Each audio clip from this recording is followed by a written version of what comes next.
Chapter 375. Go to watch net. Su Chan's face turned red under the simultaneous questioning of Li Yundong and Zi Yuan. She looked a little embarrassed.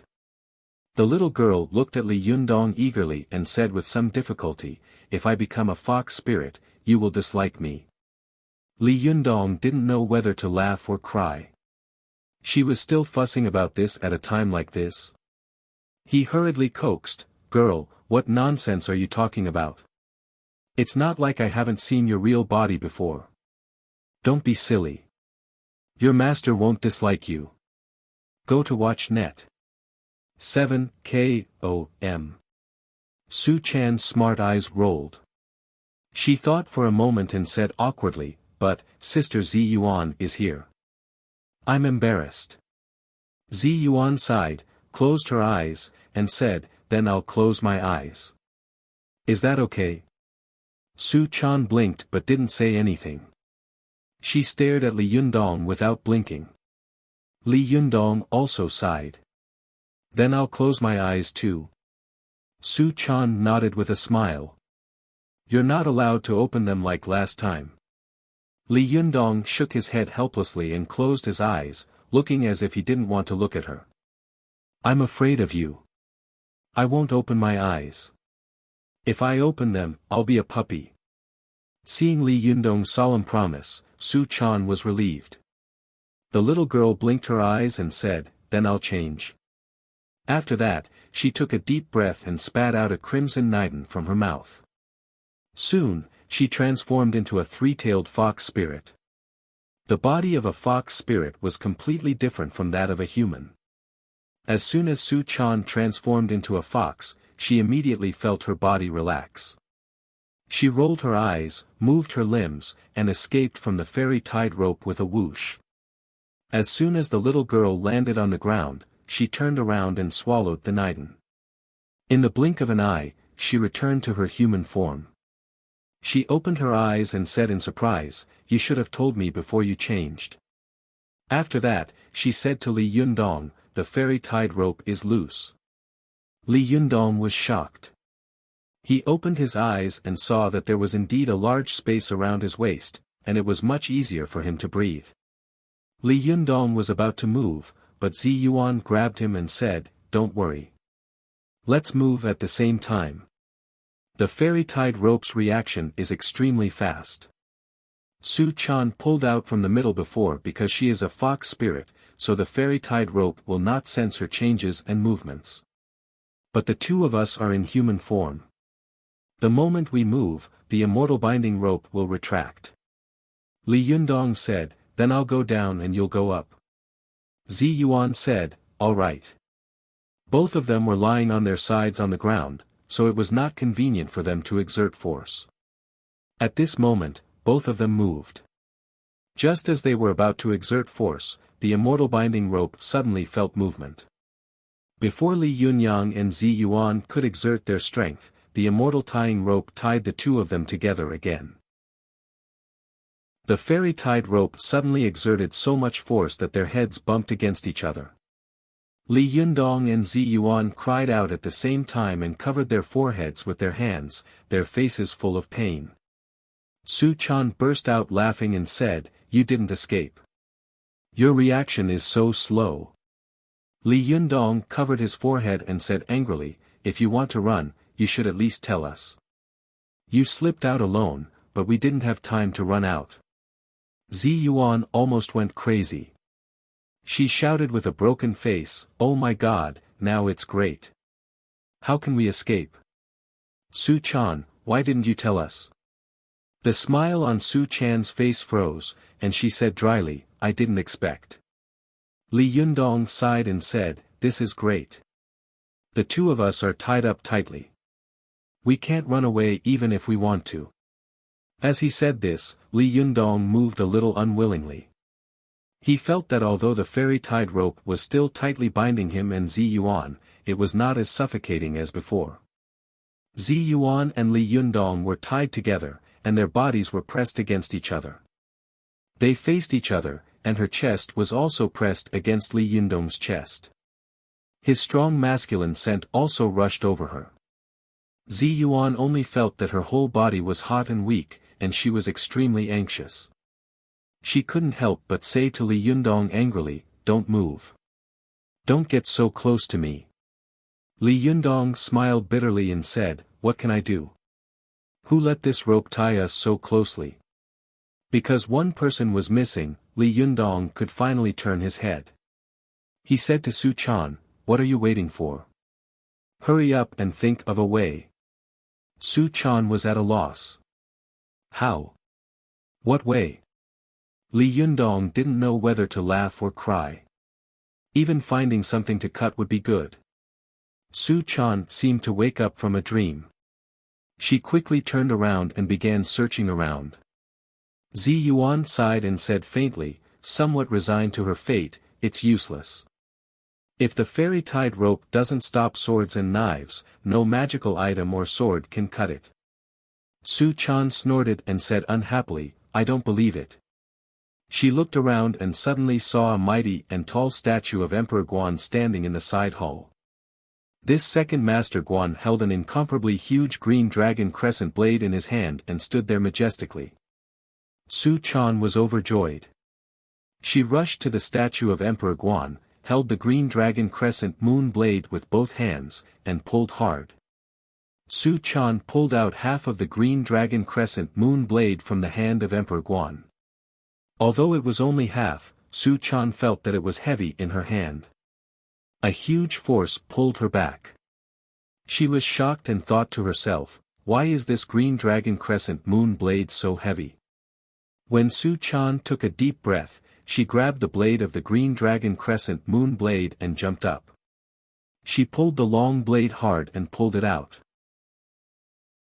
Only then did Su Chan find that the green dragon crescent moon blade in her hand was frighteningly heavy.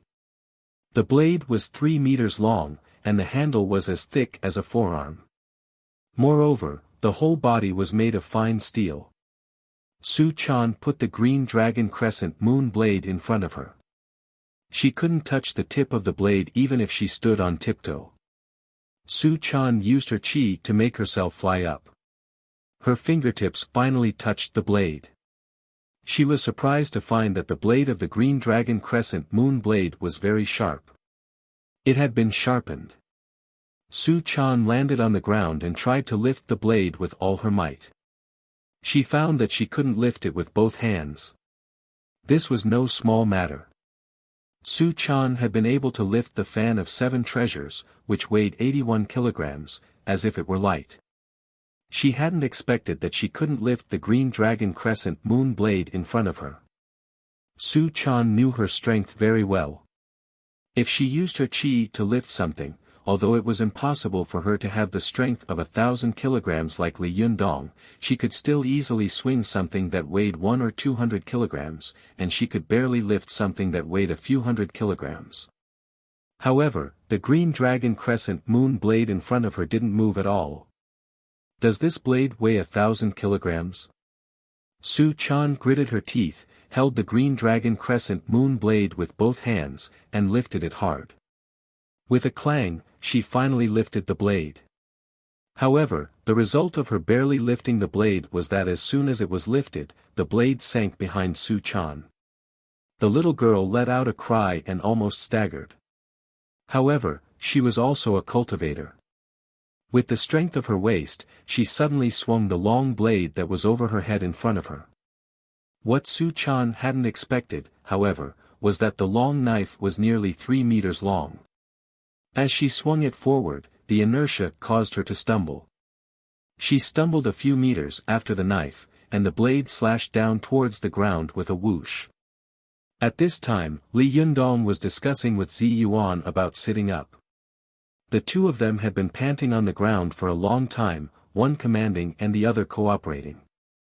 Just as Li Yundong was about to sit up, he saw a white light flash, and a steel blade fiercely slashed towards the top of their heads. Li Yundong was suddenly shocked. He clapped his hands up, and with a snap, his 2 hands clamped the falling steel blade. Because Ziyuan had her back to Su Chan, she didn't know what had happened for a moment. She subconsciously looked up and suddenly sucked in a breath of cold air. She saw a sharp steel blade hovering over her head. The blade was so cold that it seemed to be able to break her hair. Even though Zi Yuan was calm, she couldn't help but break out in a cold sweat. Li Yundong clamped the steel blade with both hands, and his heart was filled with fear. His back was drenched in cold sweat. He raised his head and said angrily, "Su Chan." Su Chan held the steel blade with both hands. When she heard Li Yundong call her, she smiled dryly and said, "Sorry, I missed." Li Yundong felt a headache coming on and said frantically, "Missed? What if you hadn't missed? Am I going to be cleaved in half? Even if I hadn't been cut in half, look, if the blade had come an inch closer, I would have been able to practice the sunflower manual, and you would have been a widow." Su Chan pouted and quickly threw the green dragon crescent blade in her hand to the ground. She rubbed the corner of her clothes with both hands and looked at Li Yundong pitifully. She muttered, "I just wanted to help you get rid of the rope." Li Yundong also threw the other side of the blade to the ground with both hands. He said speechlessly, "You're more of a hindrance than a help, don't you know?" Su Chan lowered her head lower and lower, and her chin almost touched her chest. Her face was full of grievance. Her lips wriggled, and she muttered in a low voice, "You're the one who asked me to help, and you're the one who said that I'm more of a hindrance than a help." Li Yundong was so angry that he laughed. He glared at Su Chan and said, "Forget it. Hurry to the door and see what's going on. Don't let someone suddenly rush in later. That will be a big joke." Su Chan nodded and hurried to the door, looking out through the crack. At this time, she saw that the cultivators on the field were in a mess. Zhang Ling's hands were burning with blazing flames. The golden flames were burning, but they didn't burn her sleeves or hair at all. However, as soon as the flames left her palms, they could immediately burn stones into mud. Wan Jinyuan was sitting cross-legged on a lotus altar made of purple qi. The chu qi in his hand had been thrown into the air and was slowly rotating on the lotus throne, vaguely showing a pattern of Tai Chi 8 diagrams. The pattern looked weak, as if it would be broken with a poke, but the center of the 8 diagrams was constantly emitting purple ripples, spreading out layer by layer, like an invisible city wall. Among the 3 of them, Yan Fang's spiritual power was the weakest. Her whole body was emitting dazzling golden light. It was obvious that her yang spirit body had run its spiritual power to the extreme. However, the Lyoha in her hand was really powerful and domineering. The violent sword rain just now had made her the most domineering cultivator on the field.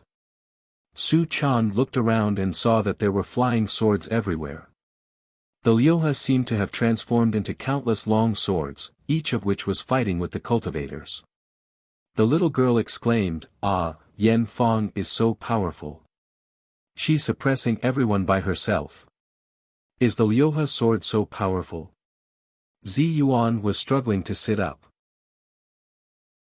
Hearing her words, she said, "Of course, the magical item of the Lyoha sword is weak in one-on-one battles, but it is extremely powerful in group battles. Although Zhang Ling is powerful, she didn't bring a magical item with her, so she suffered a great loss."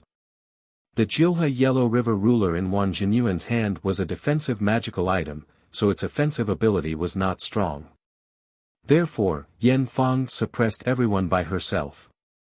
"Oh," Su Chan said. She turned her head and was about to look at the field again, but when she did, she was so scared that her soul almost left her body. She saw a flying sword flying in front of the side hall suddenly stop with a buzz. Then, the long sword floated in the air, as if it had sensed her presence. The edge of the sword suddenly turned around, and the tip of the sword stabbed at Su Chan like lightning. The little girl screamed, turned her head, and ran away. As she ran, she shouted, "Help, Yundong, help." Li Yundong saw her turn her head and run toward him. He didn't know what was going on, so he said loudly, "What are you shouting for? Aren't you afraid of attracting people?" As soon as he finished speaking, the door of the side hall was pierced by a long sword, and a flying sword broke in. The flying sword was like a ferocious bandit. After breaking through the door, it looked around for a moment, then suddenly flew towards Su Chan. 16b. Chapter 376. Go to watch net. When Li Yundong saw the flying sword heading towards Su Chan, he immediately shouted in shock, "Girl, run." Su Chan was not good at fighting, but she was good at escaping. Seeing the flying sword stabbing towards her, she flashed and narrowly avoided the sword like a slippery fish. Go to watch net.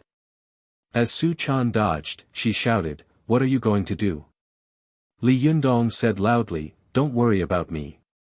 I have my own way."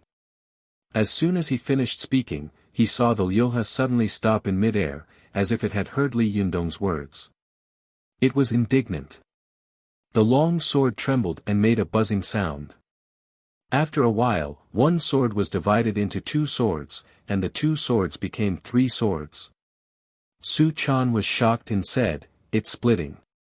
Zi Yuan also shouted in exasperation, "The sword is psychic. Don't talk nonsense, okay? It can understand what you're saying." Now, the characteristic of the Lyoha is that it will split into as many swords as it recognizes the number of enemies it has. Let's see what you can do now. What can you do? Li Yundong stared blankly and said dryly, how would I know?" Su Chan was about to speak when she suddenly felt a white light flash in front of her. She subconsciously lowered her head, and the flying sword brushed past her black hair. The sharp edge of the sword cut off a few strands of her beautiful hair. Her hair fluttered in the air and slowly fell. Su Chan knew that if she had been a fraction of a second late, her head would have been cut off. Her heart was pounding with fear. She wanted to escape, but she couldn't bear to leave Li Yundong and run away alone. Su Chan thought quickly. She gritted her teeth and shouted, "This Lyoha is really a useless magical item. Even I can't stab it. No wonder it ranks last among the 5 great swords of Taoism." When Li Yundong heard this, he was shocked. "Girl, what nonsense are you talking about? Are you crazy? Are you tired of living?" Sure enough, the Lyoha seemed to understand Su Chan's words, and the sword began to tremble violently. The 2 long swords that had been stabbing at Li Yunyang and Zi Yuan also stopped and floated in the air. The tips of the swords slowly turned around and pointed at Su Chan. Su Chan saw the 3 long swords staring at her. Although she was afraid, she still said stubbornly, "Am I wrong? You can't even hit a living person like me, and you only know how to hit 2 weak fellows who are tied up. If you're not useless, then what are you?" The Lyoha was furious. The 3 long swords made a sharp sound and instantly turned into 3 white lightning bolts, crazily striking at Su Chan. Without saying a word, Su Chan immediately turned into a wisp of green smoke, turned around, and ran into the inner room. Li Yundong was burning with anxiety. He shouted at Su Chan's figure, "Girl, run away. Run as far as you can." Su Chan's voice came from the back of the house. "Okay, got it." But not long after he finished speaking, Su Chan ran out of the back of the house. Li Yundong was tongue-tied and said loudly, "Why did you come back?" Su Chan shouted, "It's a dead end." Li Yundong said in shock, "That's impossible. Didn't that person just run in with Mainyang in his arms?" Zi Yuan reacted very quickly. She immediately said, "There's a secret room." Li Yundong said frantically, "Damn it, what should we do now?" "Girl, be careful." Su Chan could barely hold on to 1 flying sword, but it was a bit difficult to dodge 3. She rolled and jumped in the side hall, and her figure was so fast that it almost turned into a few afterimages. However, because the space for movement was too small, she was gradually forced into a dead end by the 3 flying swords. A flying sword stabbed at Su Chan's chest. Su Chan twisted her body. Although she avoided being hit in the vital parts, her arm was inevitably cut.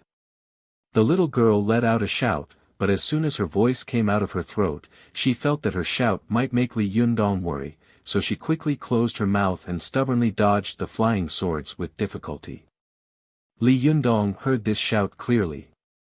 He saw that the space for the little girl to dodge was getting smaller and smaller, but she refused to let him be distracted and worry. His heart was burning with anxiety and he was extremely angry. Su Chan was Li Yundong's weakness. Seeing that Su Chan was in danger, he immediately put everything behind him. He took a deep breath and was about to use his strength to struggle crazily.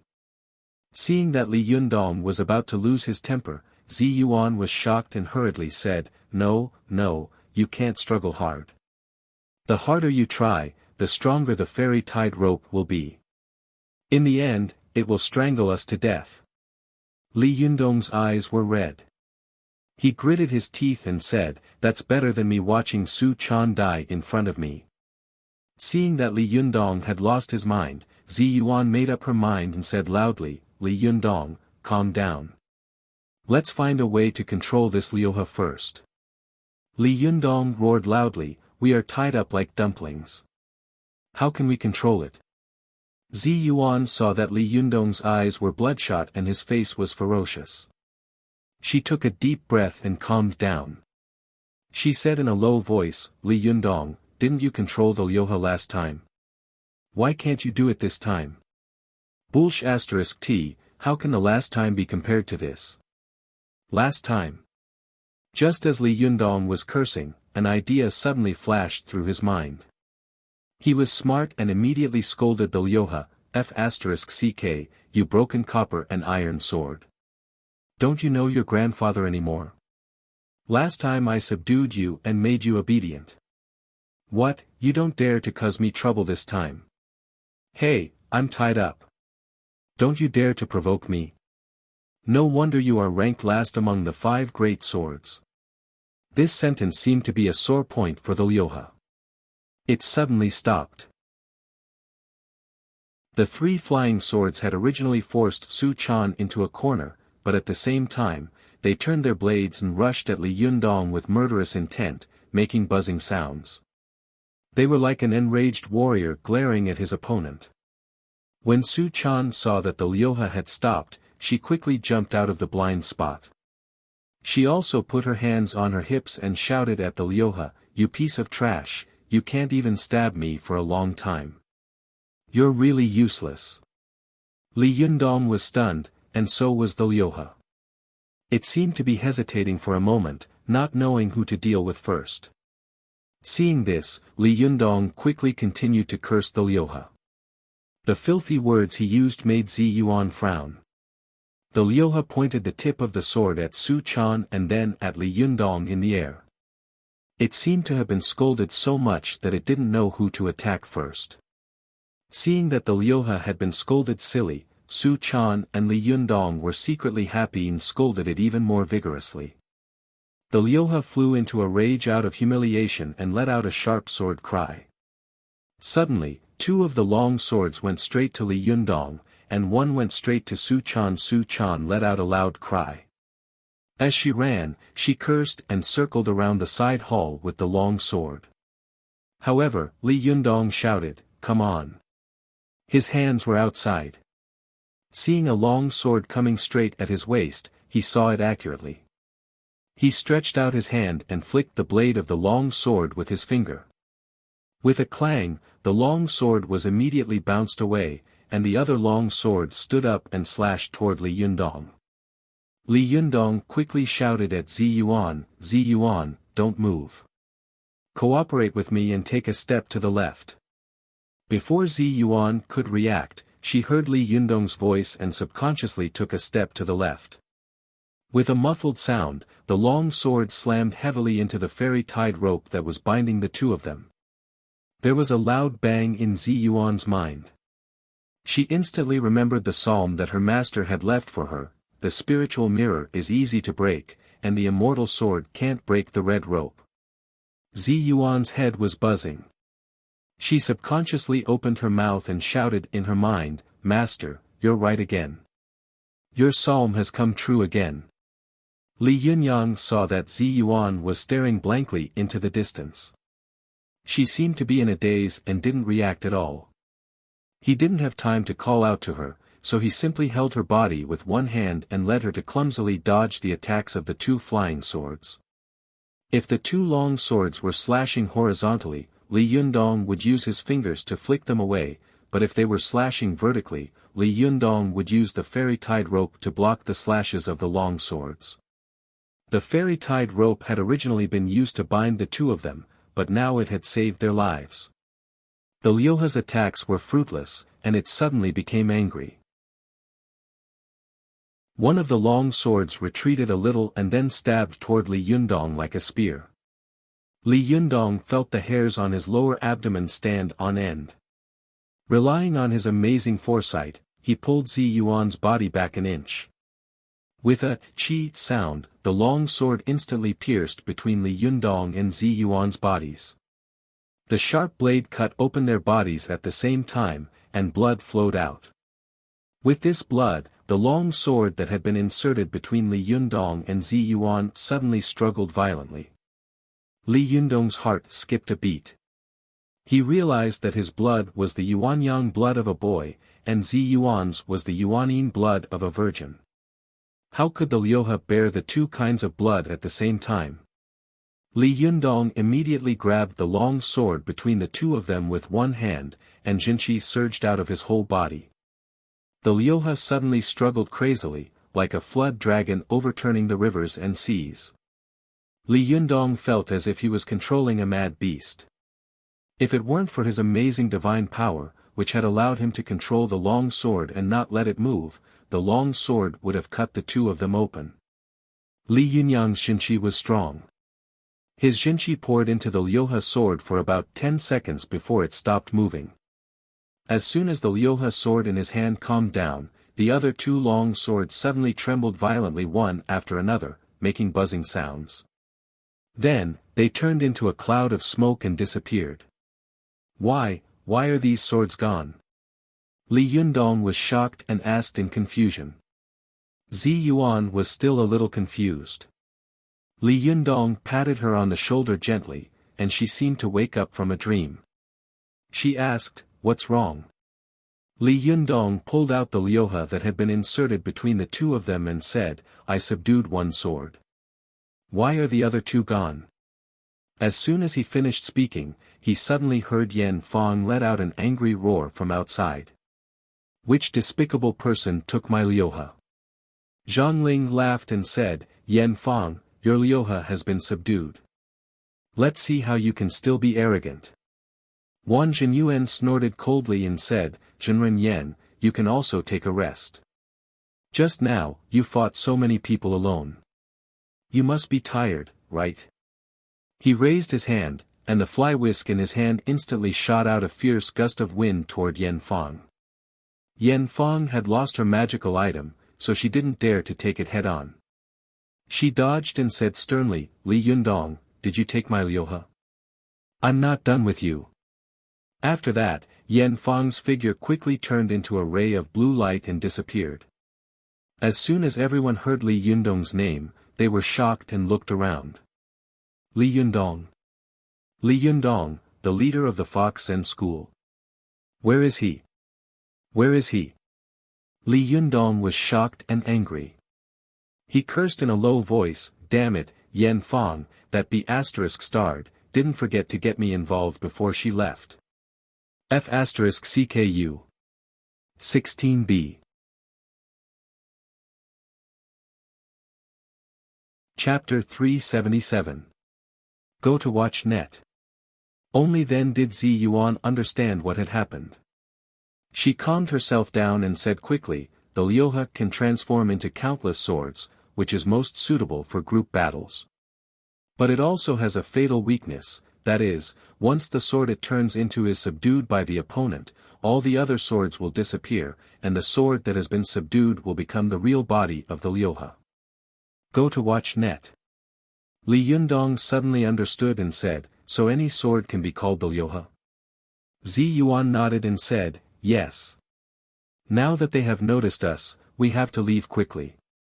Otherwise, once they find us, we will immediately be besieged by them. We will be doomed eternally. Li Yundong waved the long sword in his hand and said with a wry smile, "How can we go? The two of us are still tied up." Without thinking, Zi Yuan said, "You command us to move to the inner room. There is a secret room there. We might be able to find it if we look for it. This is the way out. Otherwise, when they find us here and rush in, we will be the target of public criticism." Li Yundong turned to Su Chan and said, "Chaner, go in and find the secret room. Tell me when you find it." Su Chan responded and turned to leave. However, Li Yundong warned her again, "Be careful when you find the secret room. Be on guard against someone attacking you from inside." Su Chan had seen Li Yundong and Zi Yuan almost sticking their necks to each other. It could be said that they were extremely intimate. She felt a little sour in her heart, but at this time, after hearing Li Yundong's words, she suddenly felt sweet in her heart. Then, like a little bird, she quickly turned around and flashed into the inner room. Zi Yuan said to Li Yundong, "You command, and I will cooperate with you. The fairy-tied rope is getting tighter and tighter. If we move too much, it will continue to tighten." However, Li Yundong pondered for a while and said, "No, I just thought of a way to get rid of this fairy-tied rope." Zi Yuan was shocked and asked with joy, "What is it?" Li Yundong laughed and said, "It's very simple. Attract the heavenly thunder." Zi Yuan was shocked. "Ah! It can't be, what if you hit both of us? How thin is this rope?"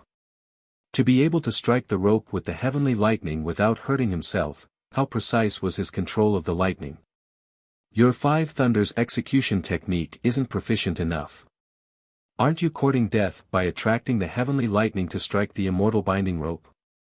Li Yundong said helplessly, "What should we do? If the two of us are tied up like this, those guys will discover us sooner or later. Invisibility is useless, so we might as well give it our all. Besides, if we die, we should all die together. It's not bad to hold a fairy sister in my arms and ascend to immortality together. As the saying goes, dying under a peony flower makes me a romantic ghost." Haha. Zi Yuan blushed slightly and spat in a low voice, "Bah, who wants to die with you?" Before she could finish her words, Su Chan rushed out of the inner room, hugged Li Yundong, and cried, "Sir, I'll die with you. I won't allow you to die with anyone else." Li Yundong couldn't help laughing out loud. "Fool, don't you know how to say that I won't allow you to die? Why do you make it sound like I'm going to die? Do you have no confidence in me?" As he laughed, his body moved. In addition, Su Chan was hugging him. The immortal binding rope sensed his strength and slowly tightened. Li Yundong's laughter stopped abruptly. He took a deep breath and said, "Let go of me. Stop hugging me. This rope is going to break my ribs." Su Chan let go of him and looked at Li Yundong with tears in her eyes. She said eagerly, "Do you really have a way?" Li Yundong coaxed, "Of course, your master is omnipotent. Of course, I have a way. You have to believe in him. Hurry up, be good and go into the house to find the secret room. I'll be fine later." Su Chan took Li Yundong's hand and said reluctantly, "If you die, then I won't live either. I'll die with you." Li Yundong was moved, but he scolded with a smile, "Bah, bah, bah, you're unlucky. I want to live for 100 years and travel all over the world with you. How can I die so easily? Hurry up, don't delay. If they rush in later, your master won't be able to live even if he wants to." Only then did Su Chan listen to him. She wiped away her tears and went back into the inner room. Li Yundong shook his head helplessly and said with a smile, "This girl." Zi Yuan's eyes were fixed on Su Chan in the inner room. She suddenly sighed faintly and said, "It's really good to have someone in the world who is willing to give everything for you and loves you so much." A gentle smile appeared on Li Yundong's face. Yes. This kind of emotion only flashed by, and Li Yundong quickly said, I'm going to use qi to attract the heavenly thunder. You should also use qi to protect your body. Don't be touched by the heavenly thunder. It's not fun. Although Zi Yuan didn't know how Li Yundong was going to attract the heavenly thunder and how he could ensure that the heavenly thunder would not hit him and accurately hit the fairy tide rope at the same time, she didn't refute Li Yundong's words out of a subconscious trust.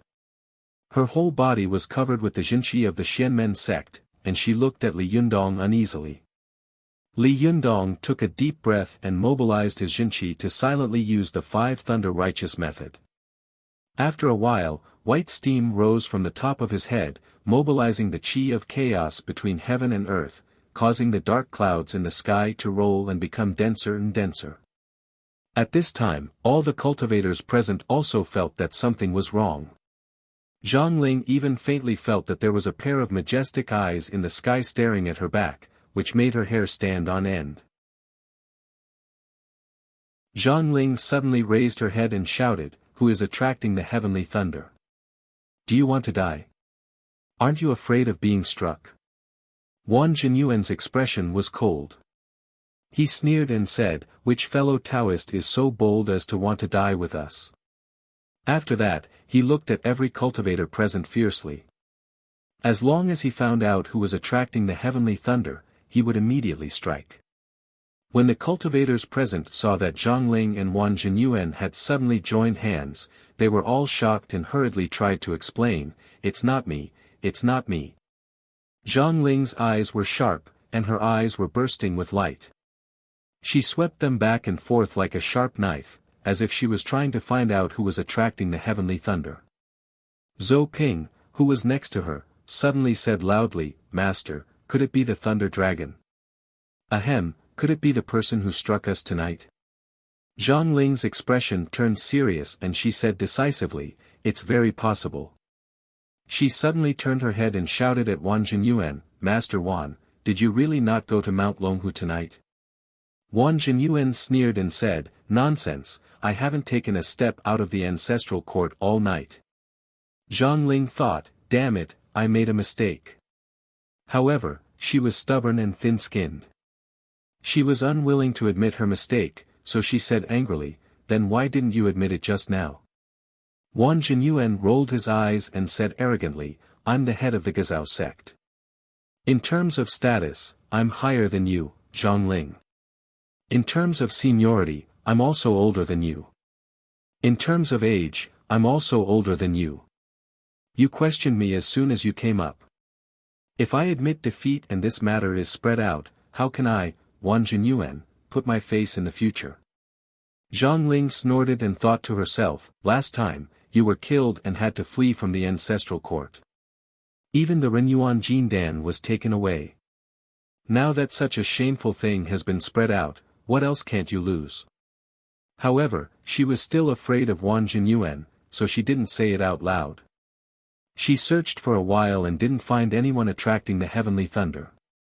However, the dark clouds in the sky were getting thicker and thicker. Zhang Ling snorted and landed from the sky, lest the heavenly thunder hit the highest cultivator first. However, after she landed, she was furious when she thought about what had happened that night. First, her side hall had been struck, and the magic formation she had wanted to refine the sword spirit had been destroyed, causing the perfect Sanju formation to fail. Then, she had finally caught up with the enemy, but she had found the wrong target.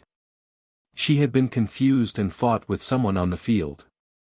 Now, she had been forced to land on the ground by the heavenly thunder and didn't even dare to fly. Zhang Ling thought to herself, "I've been cultivating since I was in my mother's womb. When have I ever been bullied like this?" The more Zhang Ling thought about it, the angrier she became, and the anger on her face became more and more obvious. Zhou Ping, who was beside her, observed her expression and said, "Master, do you think it's Li Yundong's doing?" Zhang Ling was stunned. "Li Yundong?" She thought for a while and asked doubtfully, "Does he know how to attract the heavenly thunder?" Zhou Ping snorted and said, "With Zi Yuan, that little b***tch, helping him, what's impossible? Zhang Ling suddenly flew into a rage. Zi Yuan is a**tch. When I catch her, I'll put her in prison for 100 years. Zhou Ping was overjoyed when she heard this. She fanned the flames and said, Master, let's catch Li Yundong first. If we catch him, Zi Yuan will have no one to rely on. Zhang Ling said decisively, we can't let either of them go. While she was speaking, a loud noise suddenly came from the sky. The night sky, which had been thousands of miles long, was now covered with thick dark clouds. Thunder and lightning were intertwined in the clouds, and the power of heaven was outstanding. The cultivators present all looked up at the sky with frightened expressions. They all wanted to dodge subconsciously, but at this time, most of the people present were cultivators with status. They were all afraid that if they escaped, they would become the laughing stock of the cultivation world in the future. They wouldn't even be able to lift their heads. Thinking of this, although the cultivators present were afraid, they could only straighten their necks and look at the sky eagerly, praying in their hearts that the heavenly thunder would not come straight for them. However, Dang Cheng of the Penglai sect did not have such concerns. Seeing that the heavenly thunder was about to fall from the sky, he let out a dry howl, turned his head, and jumped out of the red wall. He shouted, Run! Are you going to stand there and wait for the heavenly thunder to strike? As soon as he finished speaking, there was a loud bang. A bolt of heavenly thunder instantly cut through the sky and suddenly fell straight toward the side hall of the Gazao sect. Li Yundong, who was attracting the thunder in the side hall, suddenly threw the Liuhe in his hand at the moment the heavenly thunder was about to fall. The Liuhe sword flipped and rolled in the air. The snow-white blade illuminated Li Yundong's forehead, which was covered with fine sweat. At the same time, it also reflected the nervous expression in Zi Yuan's eyes. Boom! The heavenly thunder suddenly fell toward the side hall, fiercely pouncing toward Li Yundong and Zi Yuan. However, in mid-air, the hilt of the Liuhe sword hit the heavenly thunder. The long sword guided the surging heavenly thunder from the hilt to the tip of the sword. The tip of the Liuhe sword just happened to flip and fall on the fairy tide rope. It was only half a centimeter away from the skin of the two of them. No matter which way it went, the two of them would be struck by the heavenly thunder. The fairy tide rope was struck by the heavenly thunder and immediately fell to the ground. The Liuhe sword was struck by the heavenly thunder and suddenly rotated violently.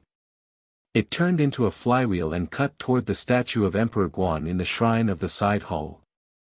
With a crack, the statue's head was instantly cut off. Before Li Yundong and Zi Yuan could react, they saw the head of Emperor Guan fall to the ground and roll a few times on the ground. Then, a golden round pill rolled out of it.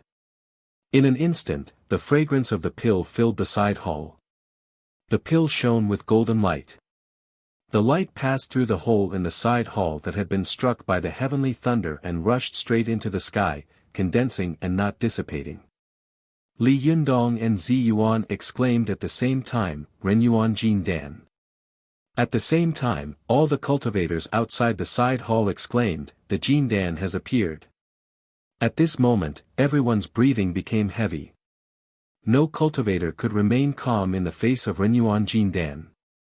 Even a great cultivator like Zhang Ling's pupils shrank in an instant, and a strong look of greed appeared on her face. Grab it. Although no cultivator blurted out this word, the same word popped up in everyone's mind at the same time. They rushed toward the side hall at the same time as if they had gone crazy. 16b.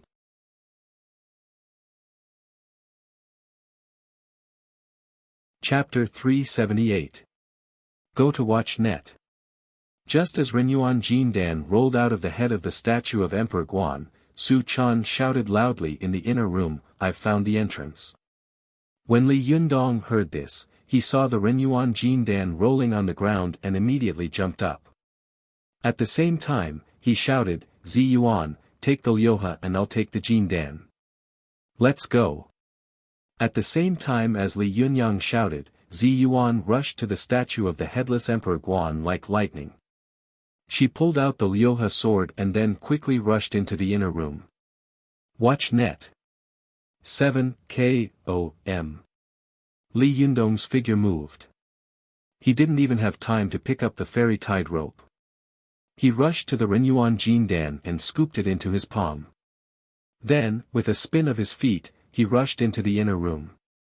As soon as Li Yundong entered the inner room, he saw Su Chan standing in front of a wall in the inner room. She pushed aside a statue and pointed to a narrow door that was as tall as a person and wide as a person. Here, it's just a secret passage.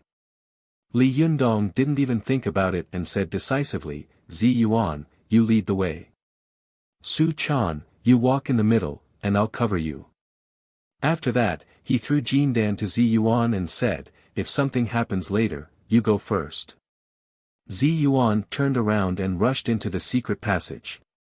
Then, without hesitation, she threw the Jindan to Su Chan. Su Chan, you're the best at running away. If the pursuers are too close, take the Renyuan Jindan and run first. At this time, the Liuhe had not recognized its master, so it was no different from an ordinary long sword. Li Yundong had never learned swordsmanship, so holding the long sword would be a burden, and it would be easy for others to recognize her. So she simply took the long sword with her and took it with her. Su Chan hadn't expected that the Renyuan Jindan would fall into her hands again. She was shocked and shouted, me? I want to go with Yundong. Li Yundong picked her up and threw her into the secret passage. Don't talk nonsense. Let's go. Zi Yuan caught Su Chan and quickly ran into the secret passage with her. As soon as he threw Su Chan into the secret passage, someone broke into the side hall with a loud bang. He turned his head and went into the secret passage. He quickly tore off his clothes and covered his face. Zhang Ling's cultivation was the highest and her speed was also the fastest. She chased into the main hall, looked left and right, and immediately chased into the inner room.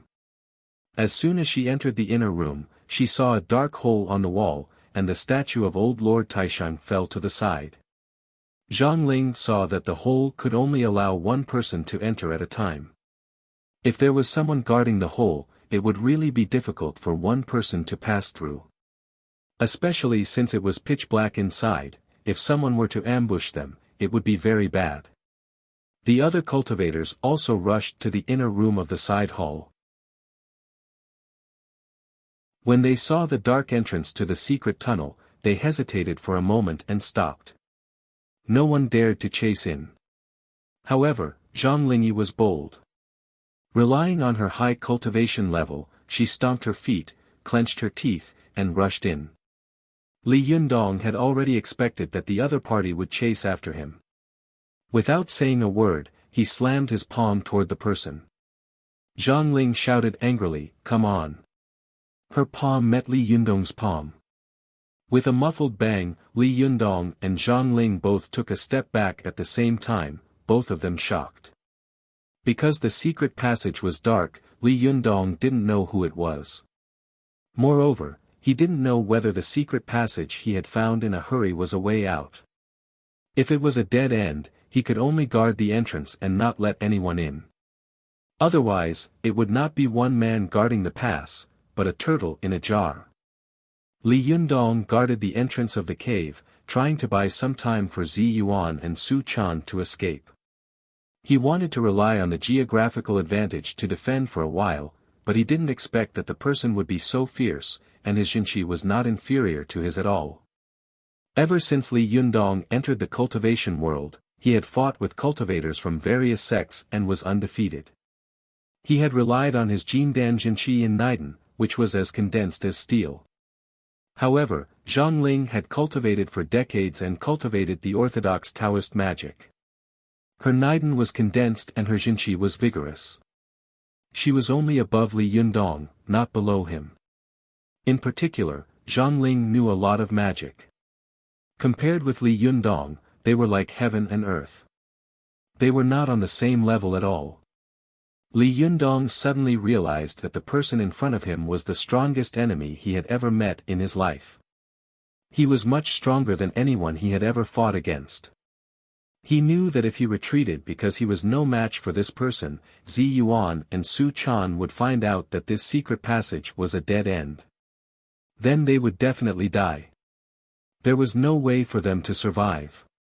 It didn't matter if he died, but Su Chan and Zi Yuan couldn't die. He could only advance, not retreat. Li Yundong made up his mind and suddenly took a deep breath.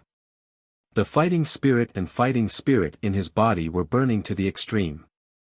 His eyes were bright, shining with divine light, and he was full of fighting spirit.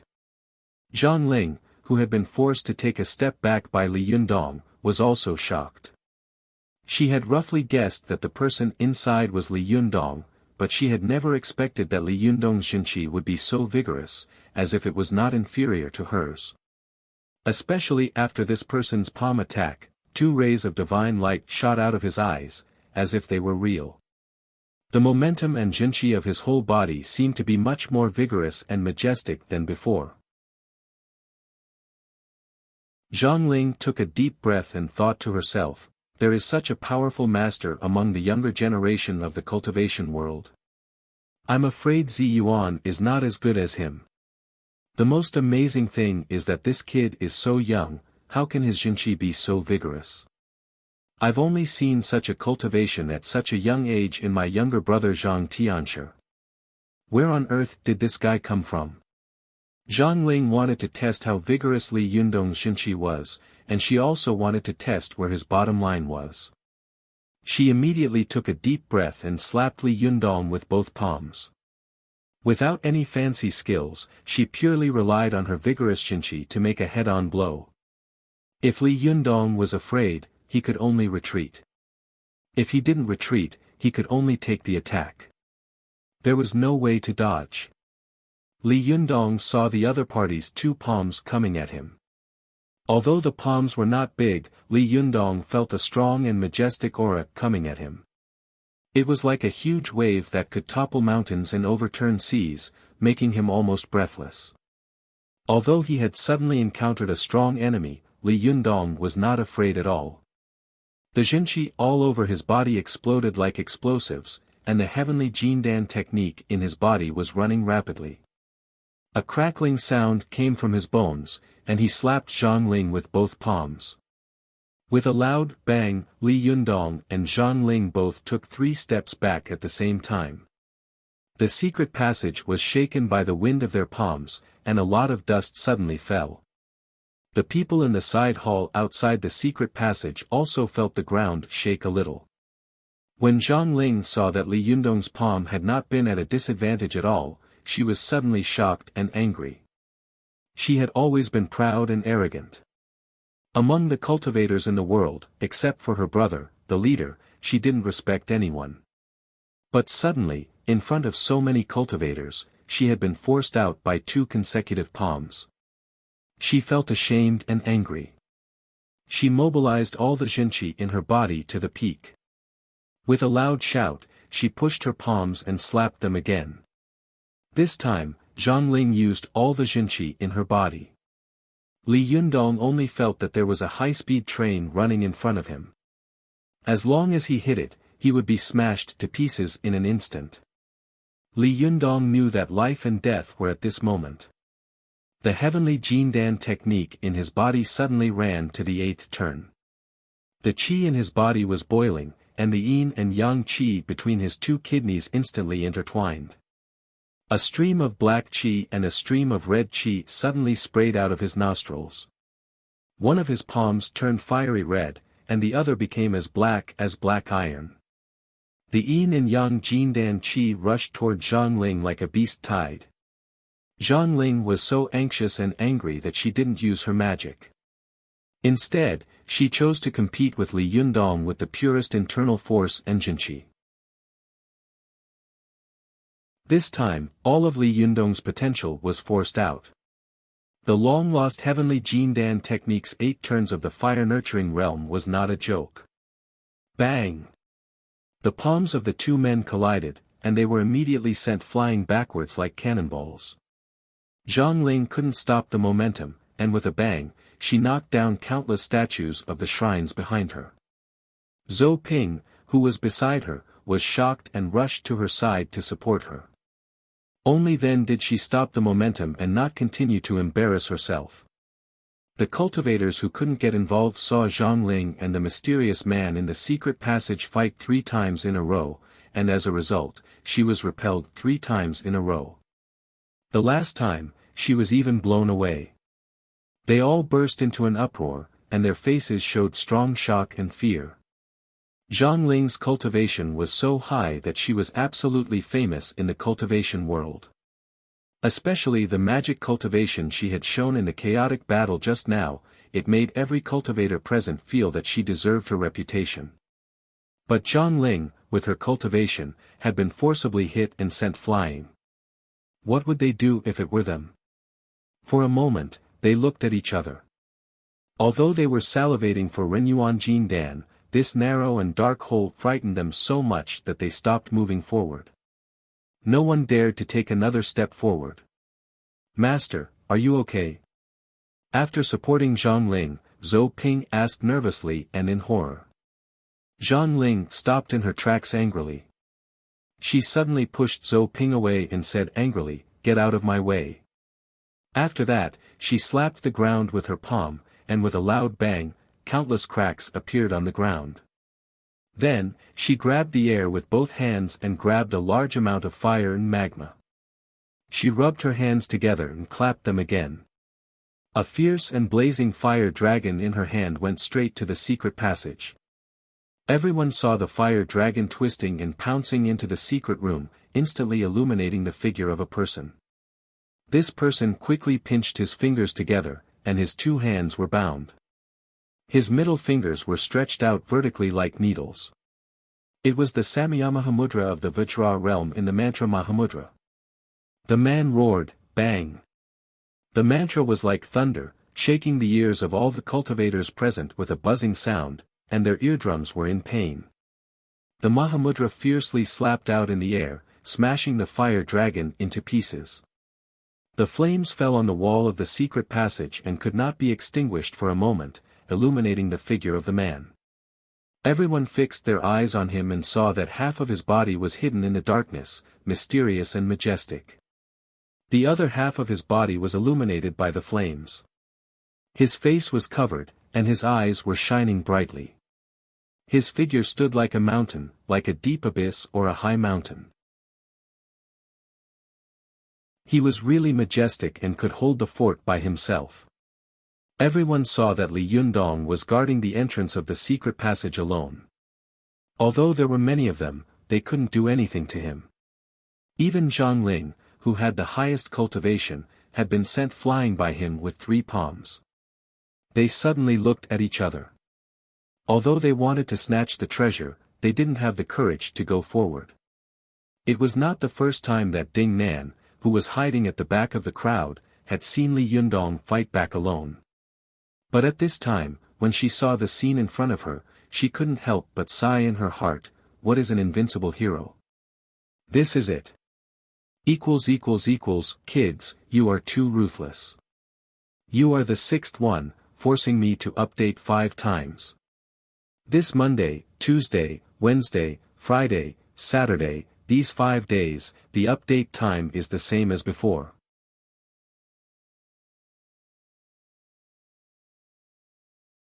Chapter 379. Go to Watch Network. The fire of the 9 earthly realms controlled by the Lady of the Earthly Fire was extremely fierce. As long as it was touched, it would immediately ignite into a raging fire. Except for a few magical items, there was nothing in the world that could withstand the burning of the fire of the 9 earthly realms.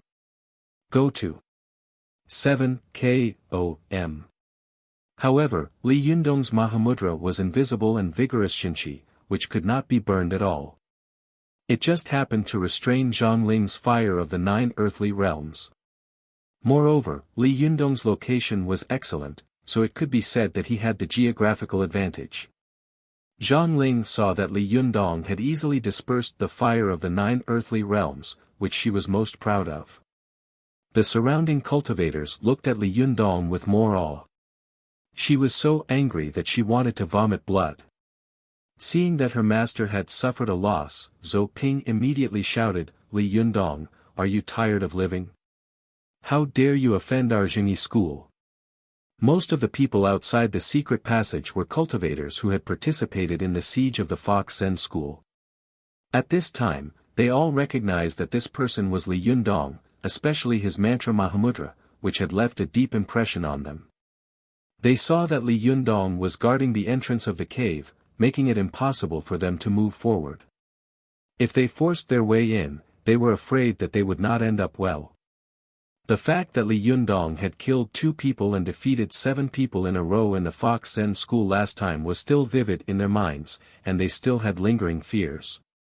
They said one after another, "Jinrenli, let's talk about it. Did you take the Renyuan Jindan? How about we buy your Jindan? Name a price. Yeah, say something, it doesn't have to be fighting and killing. Jinrenli, there are many powerful magical weapons in our Jinshan sect. Whichever one you like, just tell us. We'll exchange it for this Renyuan Jindan." The cultivation world had always believed in the law of the jungle.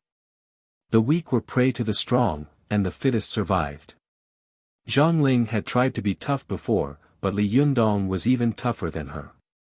At this time, they were helpless, so they could only be humble and soft. Li Yundong saw that the flames on the wall of the secret passage were still burning, illuminating his figure clearly. He waved his sleeve, and a fierce and overbearing gust of wind suddenly waved out, immediately extinguishing the flames, and his figure fell into darkness again. When the crowd saw Li Yundong's figure disappear into the darkness in an instant and he didn't answer them, they immediately became anxious and hurriedly said, "Jinrenli, say something. We can discuss something." At this time, Zhang Ling also slowly calmed down.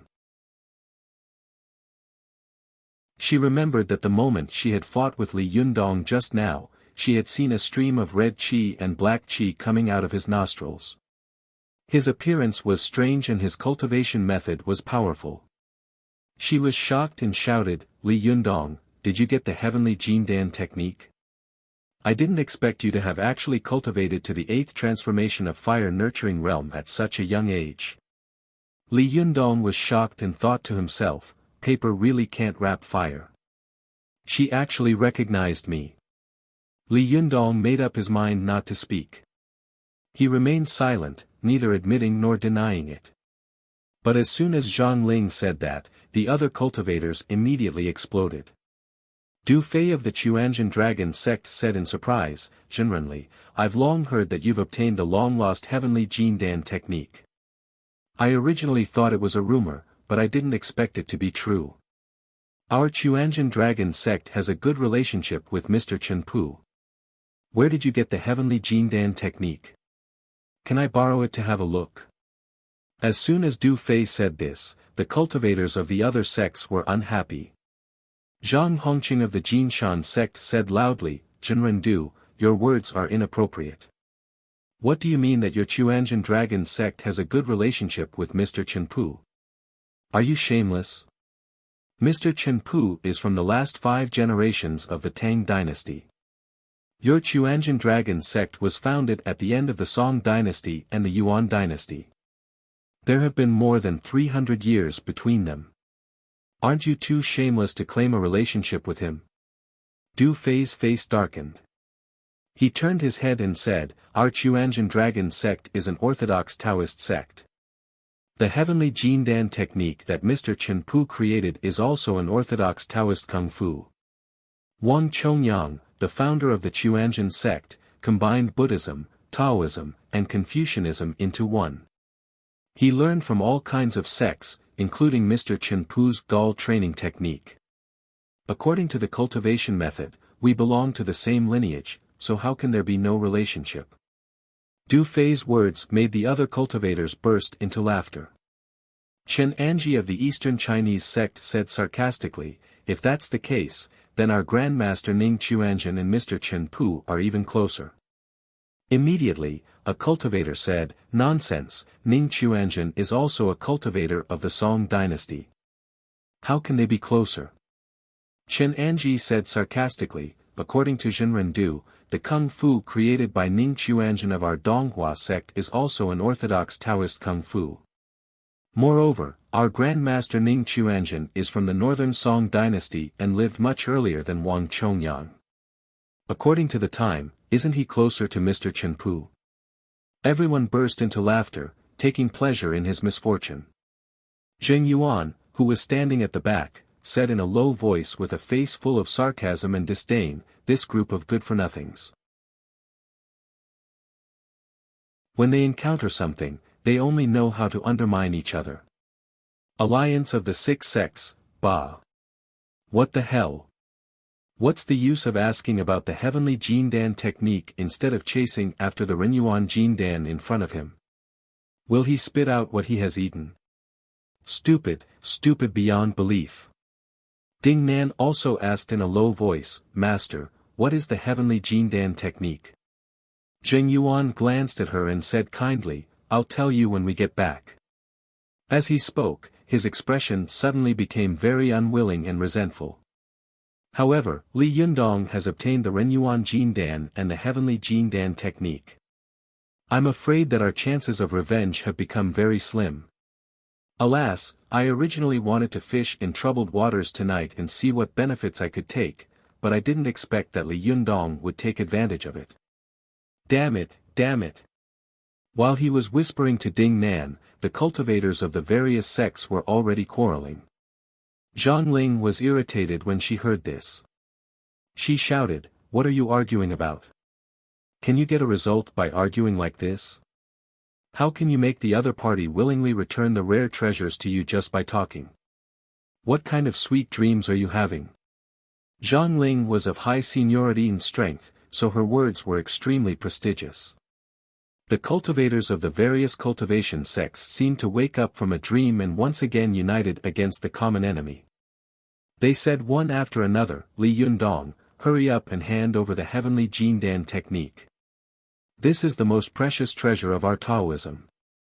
All the cultivation sects in our cultivation world have a share. How can you keep it all to yourself? That's right. Do you think you can defeat so many of us by yourself? Can a small fox Zen school withstand the joint attack of so many sects? Nonsense. If Li Yundong could bow his head and admit defeat, he would not have stood out in Mount Tianlong. Does this kind of person look like someone who can be threatened? Then what do you think we should do? He's guarding here, and we can't rush in. Can we just guard here? Why not? With so many of us guarding here, we can exhaust him to death. Hey, no, what if there is an exit in this secret passage? Oh, damn it. If there is an exit, what should we do? Hey, Li Yundong hasn't spoken for a long time. Could he have already run away? It's possible. Who among you can go in and have a look? F*CK, why don't you go in and have a look? The cultivators of the various cultivation sects made excuses. They all wanted each other to go in and be cannon fodder, but no one was willing to take the initiative to go forward. Even Zhang Ling was nervous. She thought to herself, I didn't get any benefits when I went up just now. I don't know if I can get any benefits if I go up now. How many magic did that little B*TCH teach this guy? How many more abilities does this guy have that he hasn't shown? It's not a big deal if I can't beat him, but it's a big deal if I lose face for myself and the sect. At this time, a cultivator suddenly shouted, by the way, where is Master Wan Jinyuan? Hurry up and ask him if there is an exit in this secret passage and where it leads to. At this time, the cultivators in the room of the side hall remembered that they were on the ground of the Gazao sect. They quickly looked around and found that Wan Jinyuan, the master of the Gazao sect, was not there. F*CK, where is Wan Jinyuan? Did he run away like last time? Didn't he just say that he would keep all of us here? He was so fierce. Why is he nowhere to be seen now? Nonsense, who doesn't know how to say fierce words? With so many sects coming to snatch the Renyuan Jindan, how can he stop them? If he doesn't run, will he stay and humiliate himself? Bah, this Wan Jinyuan is too much. He doesn't even want his own ancestral court. Just now, he was so confident. Zhou Ping saw that they were quarreling, so she said loudly, "Fellow Taoists, stop quarreling. If we quarrel for one more second, Li Yundong will escape a little further. Since no one is willing to go in and find out what is going on, why don't we release our powerful magical weapons and let them go in together? I believe that no matter how powerful Li Yundong is, he won't be able to withstand the attack of so many powerful magical weapons. Once he fights back, we will know that he is not inside. If he doesn't fight back, he will definitely die, and we can also snatch the Renyuan Jindan back." When the crowd heard this, some cultivators immediately slapped their thighs and said loudly, "That's right. Why didn't I think of such a simple way? Junren Zhou deserves to be the disciple of the Lady of the Earthly Fire. Good idea, let's do as you say." Zheng Yuan of the Yin Yang sect of Mount Wuhua looked at Zhou Ping with a sneer. He said to Ding Nan in a low voice, "Good disciple, you have to remember this woman. She is ruthless and quick-witted. If she becomes a great person in the future, she will definitely be your strong enemy." At this time, the cultivators of the various sects released their powerful magical weapons one after another and then attacked the secret passage like a storm.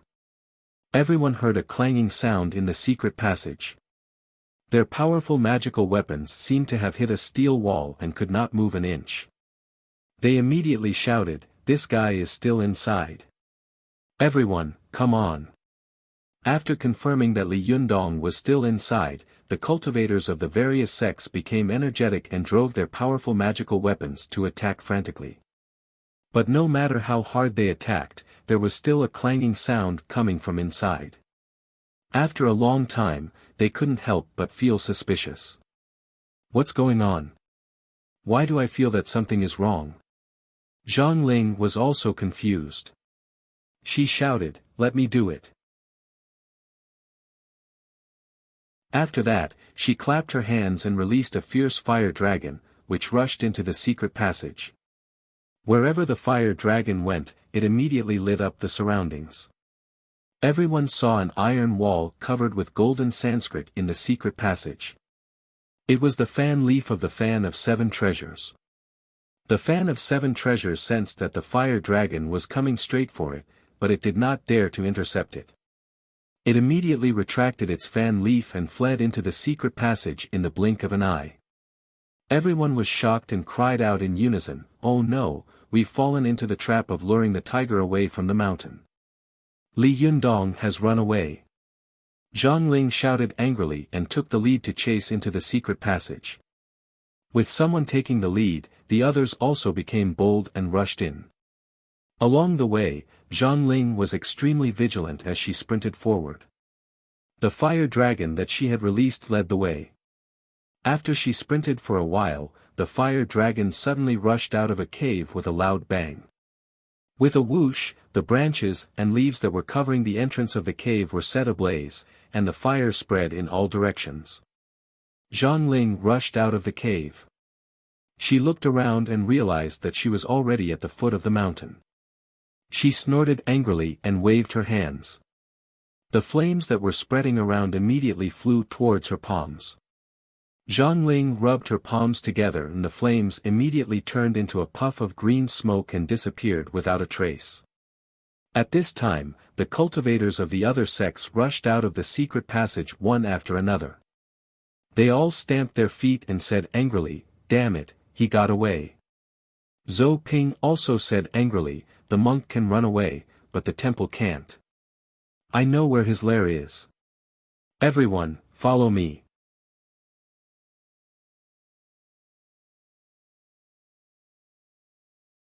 Chapter 380. Go to watch net. As soon as the crowd heard Zhou Ping's words, they immediately shouted, "Okay, let's go find trouble with him. Let's see where he can run to." At this time, everyone felt like they had been played. They were furious and excited. They quickly flew away from Mount Gazao with Zhou Ping and flew aggressively toward Tiannan City. Go to watch net. But after flying to Tiannan City, Zhang Ling suddenly shouted, "Wait!" At this time, Yan Fang had already escaped, and Wang Jinyuan was no longer there. Zhang Ling had become the leader of this group of cultivators. As soon as she spoke, everyone immediately stopped in midair. They asked in confusion, "Jinren Zhang, what's wrong?" Zhang Ling turned to Zhou Ping with a cold expression and said, "Does Li Yundong live in such a busy city?" Zhou Ping nodded subconsciously. Yes, he lives in a very high-end community, and he has also opened a shop on the busiest pedestrian street in Tiannan City. Zhang Ling sneered and said, "Humph, there are so many of us cultivators. What should we do if we go to him? Are you going to fight and kill everyone?" Her words made the cultivators of the other sects tremble and fall silent. They knew that there was an iron law in the cultivation world that could not be violated, that was, no magic or magical items could be used to kill secular mortals. Compared with this iron law, there was another unwritten rule in the cultivation world, that was, no magic that could be detected by secular mortals in front of them. Over the years, thanks to the reform and opening up, the cultivation world had gradually regained its vitality. However, almost every senior cultivator still had lingering fears about the terrible 10 years of turmoil. All the Taoist temples in Mount Longhu had been smashed by the Red Guards, and the ancestral grave of Wang Chongyang, the founder of the Chuanjin sect, had been dug up by the Red Guards. His bones had been thrown into the wilderness. If it hadn't been for Zhao Maozhong, a villager of Zuan village, who had kindly picked up Wang Chongyang's bones, Wang Chongyang's coffin in Chongyang Palace would have still been an empty grave. That storm had almost dealt a fatal blow to the cultivation world, and it had almost been beyond redemption. As a result, the older generation of cultivators, who had finally recovered, learned a lesson: under the current government control, cultivators must keep a low profile. They must never use magic in front of secular mortals, lest they attract the attention of the country and bring a terrible disaster to the cultivation world again. Therefore, the older generation of cultivators had repeatedly told their disciples and grand-disciples about this unwritten rule. At present, these cultivators were all inner disciples, and most of them were cultivating in the mountains. They had chased Li Yundong to Tiannan City one by one, only to find that Li Yundong was living with secular mortals. His neighbors were all ordinary people. If they made a move, with Li Yundong's strength and the power of the Fox Zen school, it would definitely not be good. It would be a big event like Mars colliding with Earth. Previously, on Mount Tianlong, the place was sparsely populated, and the outer disciples of various sects had sealed the mountain. Therefore, the fight on the top of the mountain was extremely lively and did not attract the attention of secular mortals. However, if they were to start a fight in the middle of the city, it would be a huge joke, and the consequences were definitely not something they could bear. Then what should we do? Immediately, a cultivator asked, "Should we just give up and go back with our tails between our legs?" Zhang Ling snorted coldly. Cultivators' affairs should be settled in the cultivation world. Isn't he going to open a shop? Are you afraid that we won't be able to find him? The Taoist assembly will be held in a while. Send him an invitation and see if he wants to go. If he doesn't go, all the cultivation sects in the world will look down on him. There's no need for us to do anything. The other sects will scramble to find trouble with him. If he goes, humph, we will deal with him fair and square. The cultivators of the various sects were overjoyed and said one after another, "Jinren Zhang, that's a good idea. Let's do it this way." Someone also said doubtfully, "But there's still a long time to go before the Taoist assembly. Are we going to let Li Yundong take the Renyuan Jindan away just like that?" Zhang Ling glanced at him sideways. "Do you think you will leave the Renyuan Jindan for you to snatch? If you want to go, go by yourself. If you cause any trouble, don't get our Zhengyi school involved." The cultivator who had spoken before suddenly shrank his neck, his face full of anger. Zheng Yuan had been following them at a distance, flying with his disciple, Ding Nan. He didn't want to stay with this group of people, but he didn't want to leave either. At this time, when he heard what the people present were saying, he turned to Ding Nan and said, "Let's go. We can't do it tonight. Humph, so many people have been taken advantage of by a little boy. What a shame." After that, he took Ding Nan and flew back to Mount Wuhua without saying goodbye to the crowd. As soon as Zheng Yuan landed on the ground with Ding Nan, he sneered and said, "The 6 great sects, humph, a group of good-for-nothing boys. I really don't know what their leader is thinking." After that, he turned to look at Ding Nan and suddenly said, "By the way, didn't you say last time that your physical body was Li Yundong's classmate? Why don't you go?"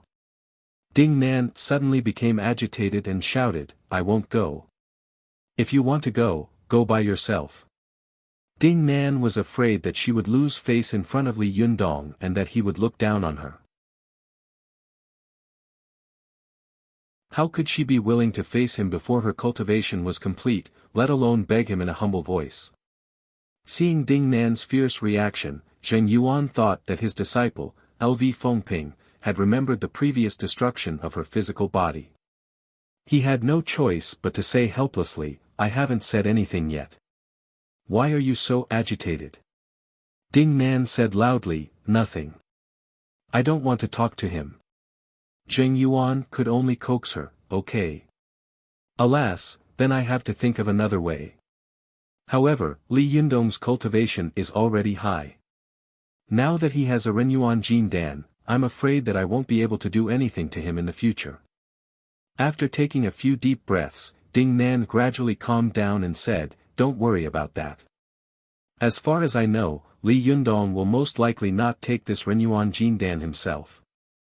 Instead, he will give it to Su Chan or Zhou Qin." When Zheng Yuan heard this, he immediately asked curiously, "Why? He doesn't take the Renyuan Jin Dan himself, but instead gives it to others. Isn't he a fool?" But soon, Zheng Yuan suddenly understood and said, "I understand. Could it be that he wants to raise these 2 women as cauldrons and then harvest their yin to nourish his yang? Yes, that must be it. Humph, this guy is so lucky." Hearing this, Ding Nan sneered in her heart. "Li Yundong is a rare gentleman in this world. Do you think he is like you? You are a despicable person, so you think of everyone in the world as despicable people." While the cultivators of various sects were chasing Li Yundong to Tiannan City, in the Gazao sect on Mount Gazao, Wang Jinyuan stood alone with his hands behind his back in the courtyard where the battle had taken place. He looked up at the dark clouds dissipating and the starry night sky, silent like a statue. Not long after, a tall and burly man slowly walked over from behind him. He was holding the Qiankuan jasper pole in one hand and the fairy tied rope in the other. His voice was surprisingly old and hoarse. "The Renyuan Jin Dan has been taken away. Heh, this Master Wuhua's destiny connection does have some skill." Wang Jinyuan didn't look back. He said coldly, "You'd better make sure that your wishful thinking is not wrong. Otherwise, humph." The man chuckled. "For decades, I've been meticulous in my calculations.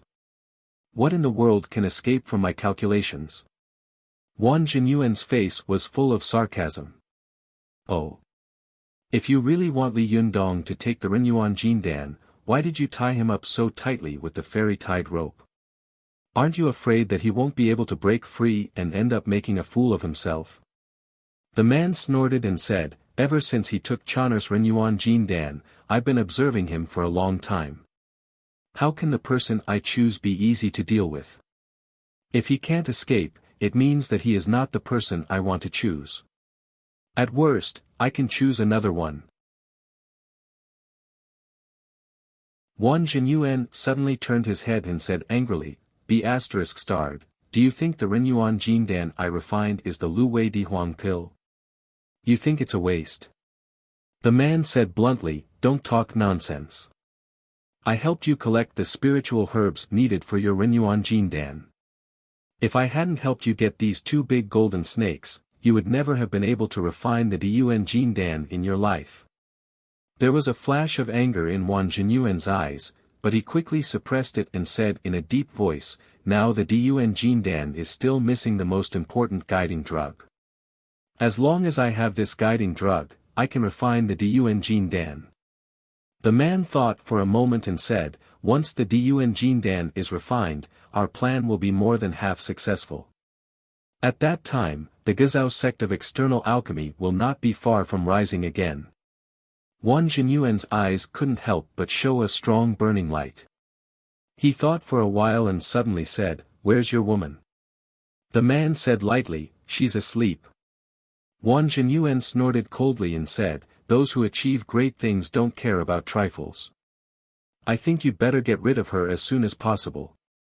Aren't you afraid that she'll leak our affairs if you always bring an ordinary person with you? The man snorted and said, I can betray everyone in the world, but I can't betray her. If you say that again, I'll kill you first. Wang Jinyuan's expression changed, but he soon returned to normal. He laughed and said, I didn't expect that an old fox like you would fall in love with someone. It's funny, it's really funny. The man said coldly, you don't have to worry about my business. Just do your job well.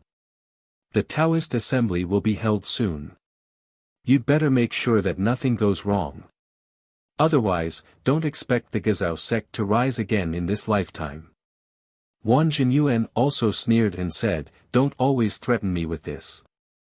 You want to cooperate with me because you want your Fox Zen school to rise again, don't you? If we work together, we'll both benefit. If we fight, we'll both lose. So don't talk about this. The man was silent for a while, then said, in short, you should get the last herb as soon as possible. Otherwise, everything will be empty talk. I'll arrange other things. After that, he turned and walked into the side hall.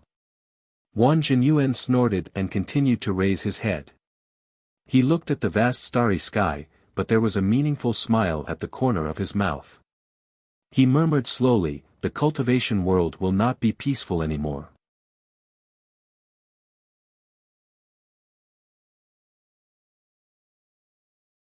Chapter 381.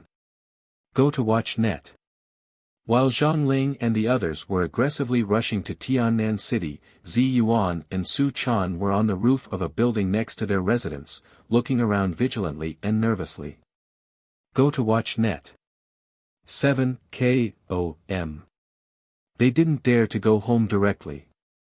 Although they knew that the other party would definitely be able to find them nearby, if the other party was really stubborn and followed them directly into the house, it would be a bloodbath. Su Chan anxiously looked around on the roof, searching for Li Yundong's figure. As the little girl looked around, she said anxiously to Zi Yuan, Sister Zi Yuan, Yundong will come back, right? Zi Yuan was also under a lot of pressure. She knew that tonight, they had completely offended several major Taoist cultivation sects in the world.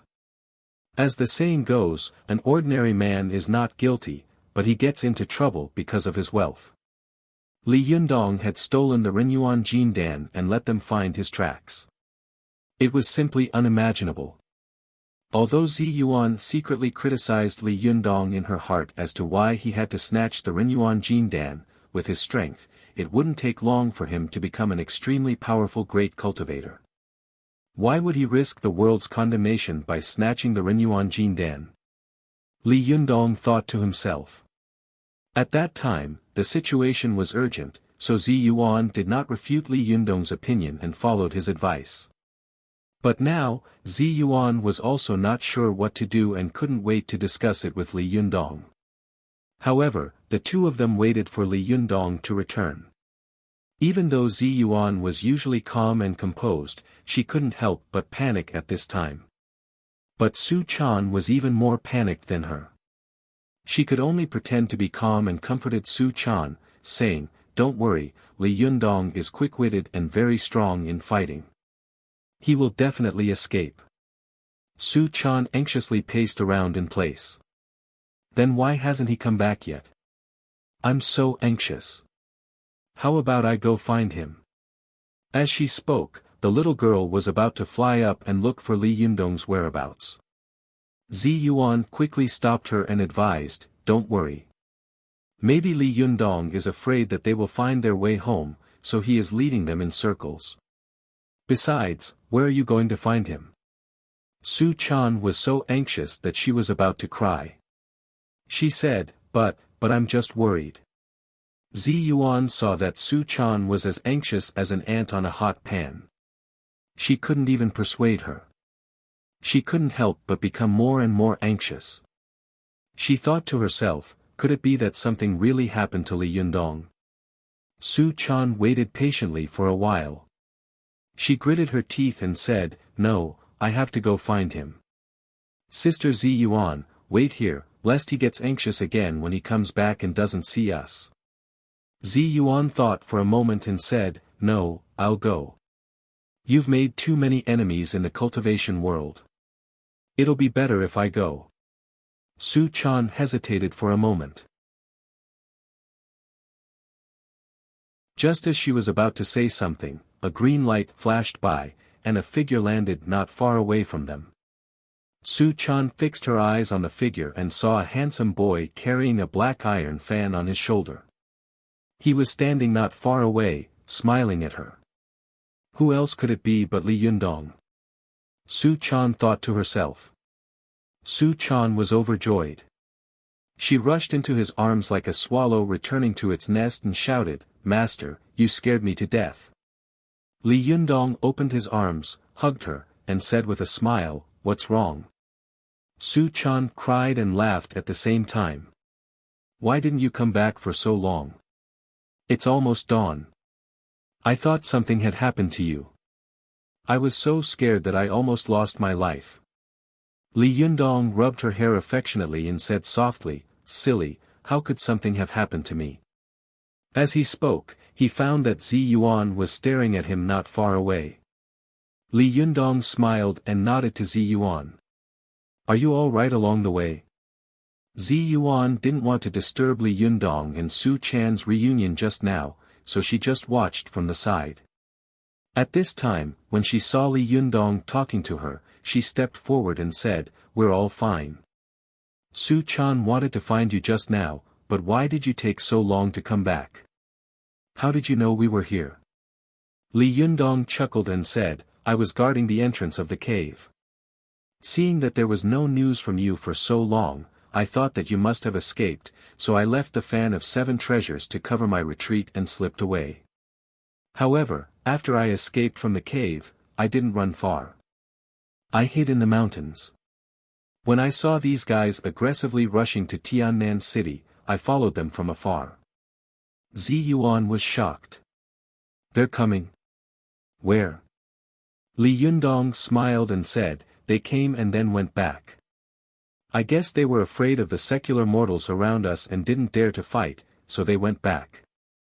Zi Yuan had a thoughtful look on her face. She said, it's very possible. As she spoke, she looked at Li Yundong and couldn't help sighing. Why were you so reckless this time? You took chestnuts from the fire among so many cultivators and snatched Renyuan Jindan. Didn't you think about the consequences it would bring to you and your sect? Li Yundong didn't comment. He touched Su Chan's hair, then turned to Zi Yuan and said, I'm sure they won't come tonight. It's windy here. Let's go back first and talk. Zi Yuan had no choice but to nod. As long as Li Yundong was by her side, even if the sky fell, she would only be able to cover it with a quilt. The little girl nodded her head like a chick pecking rice. She giggled and said, Yundong, you were so powerful today. You blocked so many people's pursuit by yourself. Li Yundong chuckled and didn't say anything. He took Su Chan and Zi Yuan back to his balcony. Because Li Yundong's 2 families were all cultivators, these people didn't have the habit of going through the main door at all. Therefore, no one had a balcony door. Li Yundong landed in his residence and pushed the door open. Li Yundong took a look and saw that the room was dark and frighteningly quiet. The little foxes and the others seemed to have fallen asleep. Li Yundong nodded to Zi Yuan and Su Chan, and the three of them entered the door quietly. Then, they went to Li Yundong's room together. After Li Yundong motioned for Su Chan to close the door, he said to Zi Yuan, "You just asked me why I wanted to take risks and snatch this Renyuan Jindan, right?" Zi Yuan nodded and said, "Yes, you're getting yourself into trouble." Li Yundong didn't get angry. He smiled slightly and asked, "Then I want to ask you, even if I don't snatch this Renyuan Jindan, will the Zhengyi school let you go?" Zi Yuan was stunned and didn't say anything. Li Yundong asked again, "Will the Zhengyi school let us go?" Zi Yuan had a thoughtful look on her face, but she still didn't say anything. Li Yundong said, "You've seen it before. The Zhengyi school has been forcing you and me time and time again. They are aggressive and don't want to give us a way out at all. In their eyes, we are aliens and should be exterminated. You are a traitor who helps the evildoers do evil and helps the outsiders. Do you think this kind of situation can be reversed?" Zi Yuan sighed softly and said, "But it's not worth offending so many cultivation sects in the world." Li Yundong laughed and asked, "It's strange. Last time, you encouraged me to snatch the Medicine King tripod. This time, I snatched the Renyuan Jindan, but you complain a lot. What's the meaning of this?" Zi Yuan sighed and said, "How is that the same? With the Medicine King tripod, it's equivalent to having a chicken that lays eggs.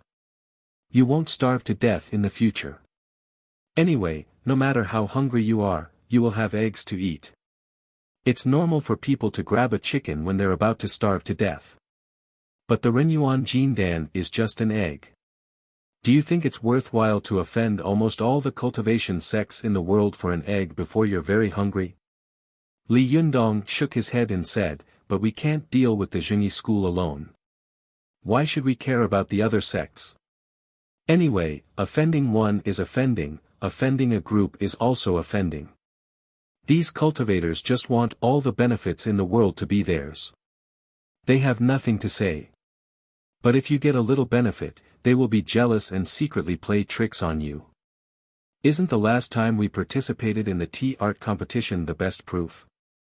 If we don't grab it ourselves and fight for it ourselves, do you expect the other sects to give us a way out?" The more Li Yundong spoke, the tougher his tone became. He said rudely, "Zi Yuan, don't be silly. There's no turning back for you and me. If we stretch our heads out, we'll be stabbed, and if we shrink our heads, we'll also be stabbed. It's better to take chestnuts out of the fire and grab the Renyuan Jindan to strengthen ourselves. In this day and age, only by strengthening ourselves is the real king. It's absolutely unrealistic to expect these people to show mercy." The longer Su Chan spent with Zi Yuan, the more she respected Zi Yuan's character. Seeing that Li Yundong's words had made Zi Yuan speechless, the little girl couldn't bear it. She gently pulled Li Yundong's arm and said, "Yundong, don't say that to Sister Zi Yuan. She's doing this for your own good." Li Yundong hadn't expected Su Chan to take the initiative to speak up for Zi Yuan. He chuckled, pinched the tip of the little girl's nose, and said softly, "You stay away for a while. I have something to ask Zi Yuan alone. I'll call you in later, okay?" Su Chan nodded and looked at Li Yundong eagerly. Then don't be angry at Sister Zi Yuan. If you have something to say, let's talk about it." As she spoke, she turned her face and said to Zi Yuan, "Sister Zi Yuan, Yundong has a sharp tongue but a soft heart. Don't take it to heart." Li Yundong couldn't help but reach out and slap her round buttocks. He scolded her with a smile, "You're being a good person on both sides. I'm the villain. Hurry up and come back in later." Su Chan covered her buttocks with both hands and made a face at Li Yundong. Then, she turned around and went out. Before she closed the door, she stuck her head out and took a look, her eyes rolling. Her smart eyes seemed to be saying, Yundong, don't be angry at Sister Zi Yuan. Li Yundong understood what the little girl was thinking. He scolded her with a smile, you're still looking. If you keep looking, I'll slap you again. Su Chan stuck out her tongue and closed the door. Zi Yuan watched Su Chan leave with a smile. She sighed softly and said, you're really lucky to have such an intimate partner like Su Chan. Li Yundong nodded and sighed softly. Yes. Zi Yuan smiled and said, what do you want to ask me? Just say it. Li Yundong's expression became serious. He said, let's start from when we go to Mount Gazao. Zi Yuan nodded and said, okay. Li Yundong asked, I have a few questions. Why did you immediately chase after Su Chan when you heard that it was Chao Yi or Zhuang Yiting when she came out of the room? Zi Yuan sighed softly. I knew that with your intelligence, this matter couldn't be hidden from you for long, but I didn't expect you to find out so soon. Li Yundong said with a solemn face, tell me quickly. This matter is very important and very strange. We followed this person to Gazao sect. Why did Yan Fong appear again? I can understand that Yan Fong has the Liuha sword in her hand, but why did Yan Fong appear when we chased the Shibwa of Fox Zen school to Gazao sect? If it's just a coincidence, it doesn't make sense. Could it be that Yan Fong is Chao Yi or Zhuang Yiting? Zi Yuan nodded slowly and said, you guessed right. Last time when we were eating in the mall, Su Chan and the others went to buy clothes. I didn't want to go with them, but Wan Hongling told me that she had seen second Shibwa Yan Fong nearby. I was shocked and followed her. Later, I found that Shibwa Yan Fong's yang spirit was extremely strong. Her yang spirit had been out of her body for such a long time. If she hadn't found her physical body, it would have been impossible for it to be so strong. Moreover, she knew our actions like the back of her hand, so it was very likely that she had been lurking around us. Li Yundong's heart skipped a beat and he said, moreover, she had possessed Mo Ashi before, so you suspect that she is in Fox Zen school? Zi Yuan said, yes. So I immediately rushed to the locker room to see who was with everyone and who was alone. Second Shibwa's yang spirit had just been possessed, so she couldn't skillfully go out of her body while her physical body was unhindered. She must have hidden alone in a place where no one could see her.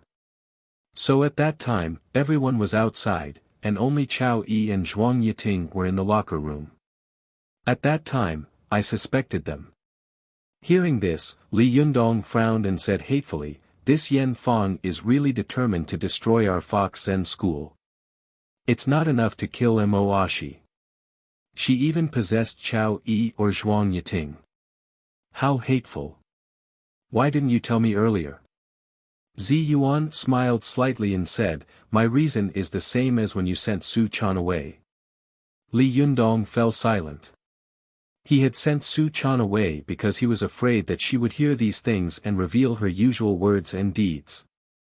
He was also afraid that the little girl would not be able to accept such a blow in her heart. Li Yundong thought for a moment and said unwillingly, I can understand that Su Chan can't hide her words, but I can't be so careless, can I?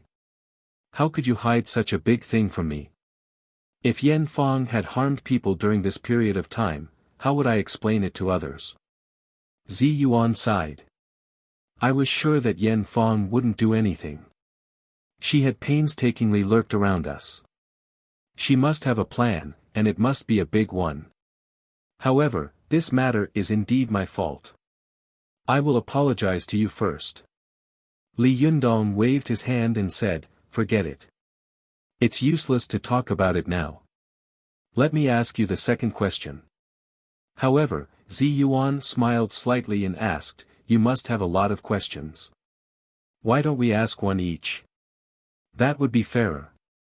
Li Yundong thought for a moment and said, well, if you have any questions, ask them. Zi Yuan nodded and asked, what are you going to do with the Renyuan Jindan you took back? If I'm not wrong, you should either give it to Su Chan or Zhou Qin, but which one do you want to give it to? This sentence immediately made Li Yundong fall into silence and contemplation.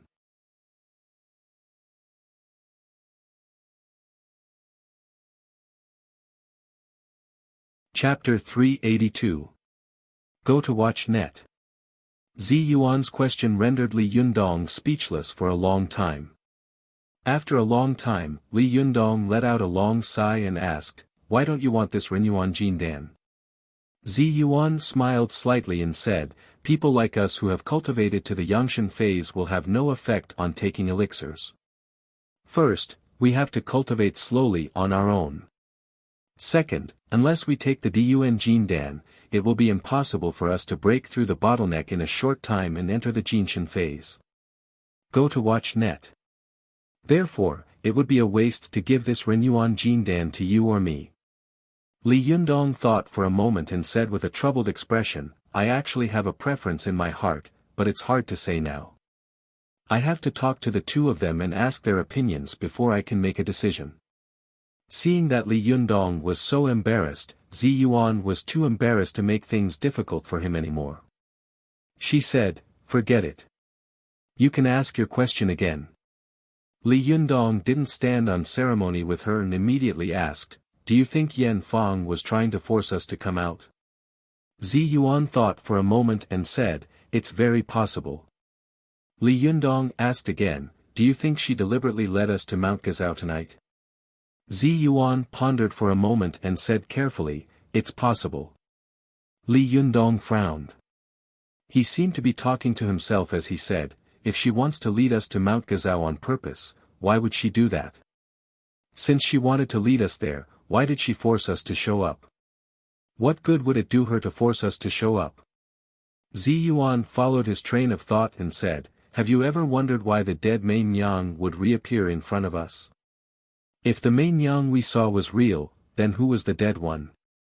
Li Yundong clapped his hands and said in a deep voice, "You've asked the key question. I suspect that the dead Main Yang was a substitute or a Liujia Yang spirit talisman. Since the Liujia Yang spirit talisman can transform into a living person, why can't it transform into a corpse that has been sucked dry?" A look of admiration appeared on Zi Yuan's face as she praised, "You're right. That's very possible." Li Yundong was encouraged. He became spirited and said, "Moreover, we saw a mysterious person rescue Main Yang and trap us with the immortal tying rope. I've seen this person in the secret chamber of the Fox Zen school. Who do you think he is?" Zi Yuan frowned imperceptibly. She hesitated for a moment, then shook her head and said, "I can vaguely guess, but I can't say for sure." Li Yundong said, "It's hard for you to say. Then write his name on your palm, and then I'll write one too. Let's see if we have the same idea."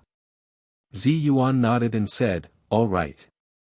After that, she picked up a pen in Li Yundong's room, wrote a word on the palm of her hand, and then handed it to Li Yundong. After Li Yundong finished writing, they stretched out their palms together. Li Yundong took a closer look and saw that the word Lu was written on Zi Yuan's palm, while the word Yi was written on his palm. Li Yundong and Zi Yuan looked at each other and laughed at the same time. Li Yundong closed his palm and said, "If this person is the former leader, Lu Yi, then there will be more problems." Zi Yuan rubbed the palm of her other hand gently, and the word in her palm disappeared. Zi Yuan nodded and said, "You're right. Why did Lu Yi pretend to be dead at that time? Why did he pass the Fox Zen school to you? Why was he with Wan Jinyuan of the Gazao sect? Why did his appearance and figure change so much? Why did he set up a false scene of killing Zhang Sun Hong and Main Yang? Why did he save Main Yang? Why did he tie us up with the immortal tying rope?" Faced with so many questions, Li Yundong couldn't help but sigh. He smiled bitterly and said, "I didn't expect that I would cause so much trouble as the leader of the Fox Zen school." Zi Yuan said coldly, "Li Yundong, don't underestimate these things. My second Shibwa, Yan Fang, has repeatedly warned me that there will be a great calamity in the cultivation world. Moreover, didn't you suspect that someone has been following us? Moreover, this person also stole the bodies of the 2 golden snakes. Now it seems that it is very likely that Lu Yi stole the bodies of the 2 golden snakes. If I'm not wrong, there must be a great calamity brewing in the cultivation world, and the one who started this calamity was either my second Shibua, Yan Fang, or Lu Yi and Wang Jinyuan. Li Yundong thought for a moment and said, "You're right. Lu Yi stole the 2 big golden snakes, and it's very likely that he gave them to Wang Jinyuan to refine the Diyuan Jindan. But why does he want to refine the Diyuan Jindan? For his own use.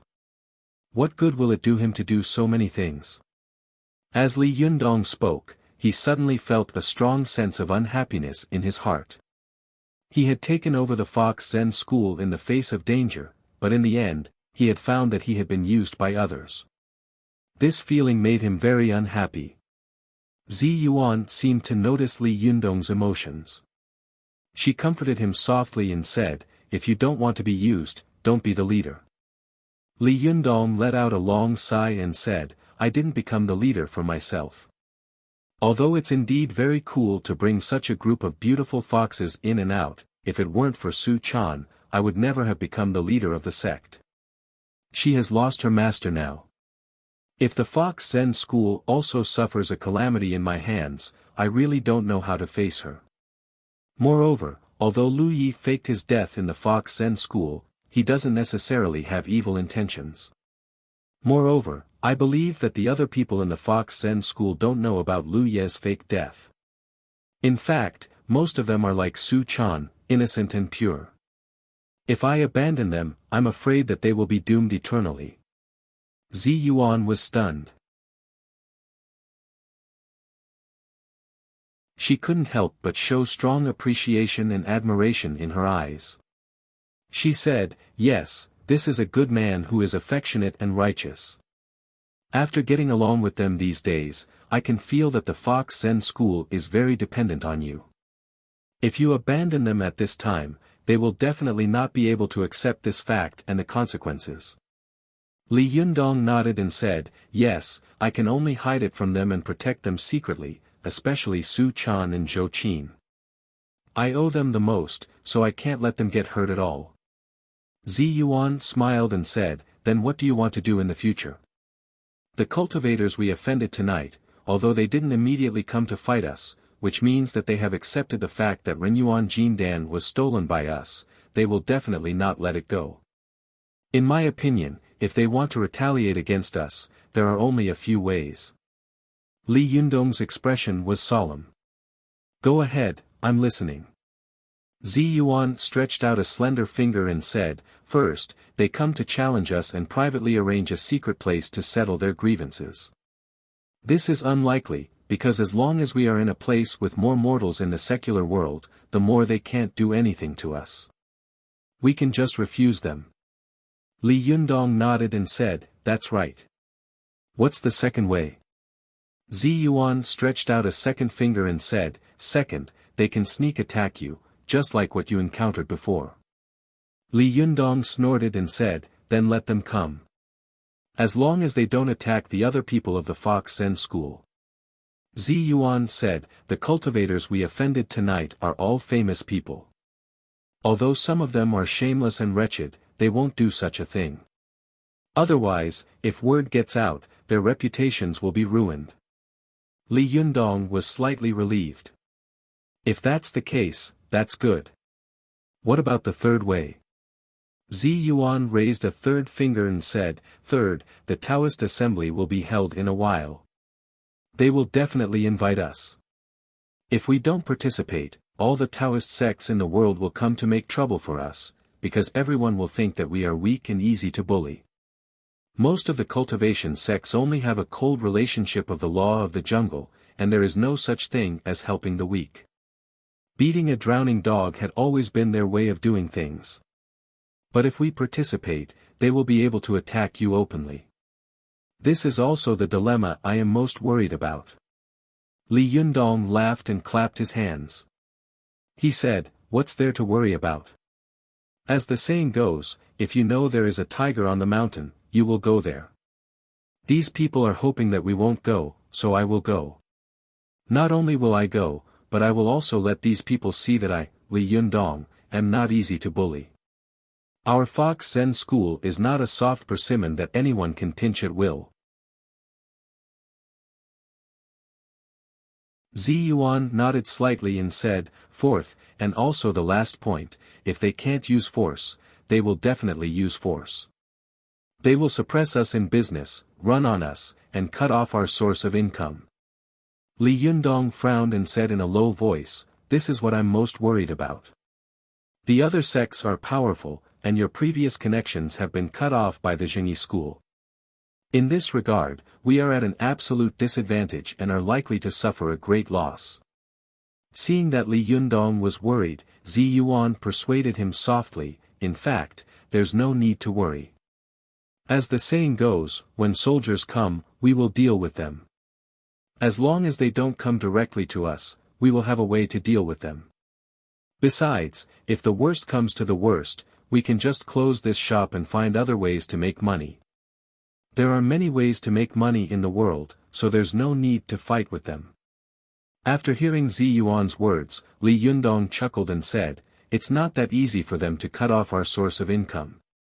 The secular world is not like the cultivation world. It is reasonable and has rules. How can they be allowed to act recklessly?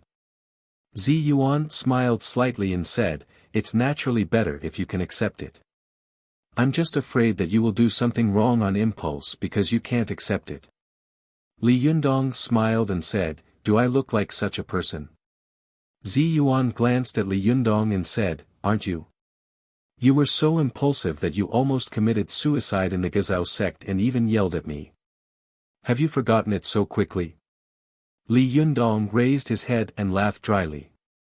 That was an accident, an accident.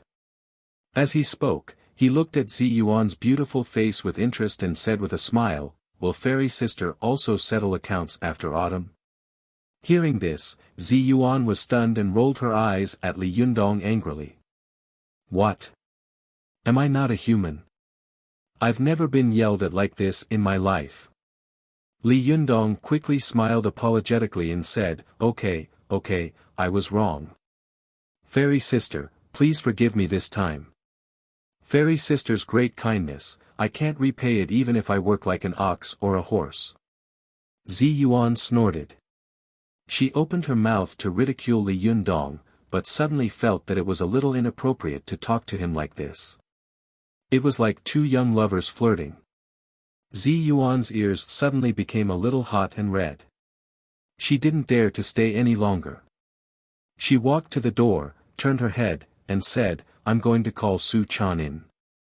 If you have something to say it to her. I'm leaving. Li Yundong saw that Zi Yuan's expression was both angry and happy. Her cheeks were even more pink, and there was a rare charm flowing in the corners of her eyes. It was really indescribably moving. His heart skipped a beat, and he swallowed the words that were about to come out of his mouth. He watched helplessly as Zi Yuan went out the door, but he couldn't say a word. After Zi Yuan went out the door, she saw Su Chan sitting on the sofa in the living room. The little girl lowered her head and swung her legs gently. Her eyes were looking at her shaking toes, as if she was thinking about something. When Su Chan heard the door open, she raised her head and saw Zi Yuan coming out. Her eyes lit up and she went up to her. Sister Zi Yuan, Yundong didn't say anything about you, did he? Zi Yuan looked at Su Chan's innocent face. For some reason, she suddenly had an inexplicable feeling in her heart. At this time, she didn't want to face this girl. Zi Yuan's eyes were a little evasive as she said, no, well, Li Yundong asked you to go up. As she said this, she hurriedly left Li Yundong's residence, jumped from the balcony back to her residence like a thief, and quickly entered her room. As soon as she closed the door, Zi Yuan let out a long sigh of relief. She leaned her back against the door, her chest rising and falling, and her eyes sparkling. There seemed to be a different taste and feeling coming from her soft chest and beating heart. This was a feeling she had never experienced in her life. This feeling was like wild grass in spring, spreading rapidly, making her chest feel numb and soft. Especially when she and Li Yundong had been tied together before, Li Yundong's strong and broad chest had pressed against her soft chest, which had made her feel hot all over and weak all over. Once again, she had been attacked, which had made the usually calm and tranquil fairy's heart feel like it was a tangled mess. The spirit mirror is easy to break, and the immortal sword can't cut the red rope. Master, what is the meaning of your psalm? Zi Yuan pressed her hands against her chest and softly murmured this fateful psalm. Her eyes were lost in thought as she stared blankly at the empty room. For a moment, she was a little lost.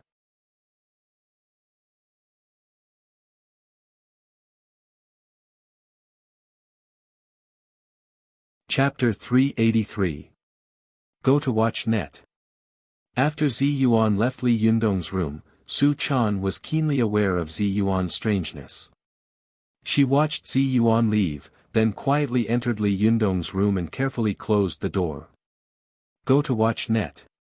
Su Chan rushed to Li Yundong like a thief and said, Master, I'm here. Seeing her like this, Li Yundong immediately laughed and waved to her. Girl, come to your master's side. Su Chan smiled sweetly and snuggled up to Li Yundong's side. She blinked her eyes and looked at her partner lovingly. The little girl said softly, Yundong, you didn't quarrel with Sister Zi Yuan just now, did you? Li Yundong chuckled and said, Don't be silly. Zi Yuan is my teacher and friend. She has done too much for me. I can't even respect her enough. How could I quarrel with her? Even if she is in the wrong, I will let her have her way. Hearing this, Su Chan was relieved and said with a sweet smile, That's good. Sister Zi Yuan's sect was sealed for us. I was so afraid that you would quarrel and make her homeless. I have been driven out before, so I know how it feels to be homeless. Hearing this, Li Yundong sighed in his heart. He gently hugged Su Chan and gently stroked her black hair with his big hand. You are so kind. You think of others in everything. Su Chan blinked and said, Because Sister Zi Yuan is such a person. She thinks of others in everything, but never herself, so I respect her very much and want to learn from her. Li Yundong chuckled and said, Well, then you should also worship Zi Yuan as your master. Lingong's sect will also have one more disciple. Su Chan twisted her body and said coquettishly, No, I want to worship Shenrenli as my master. As she said this, she grabbed Li Yundong's right hand and pretended to bow down. Master, disciple Su Chan greets you. Li Yundong burst into laughter and held the little girl in his arms.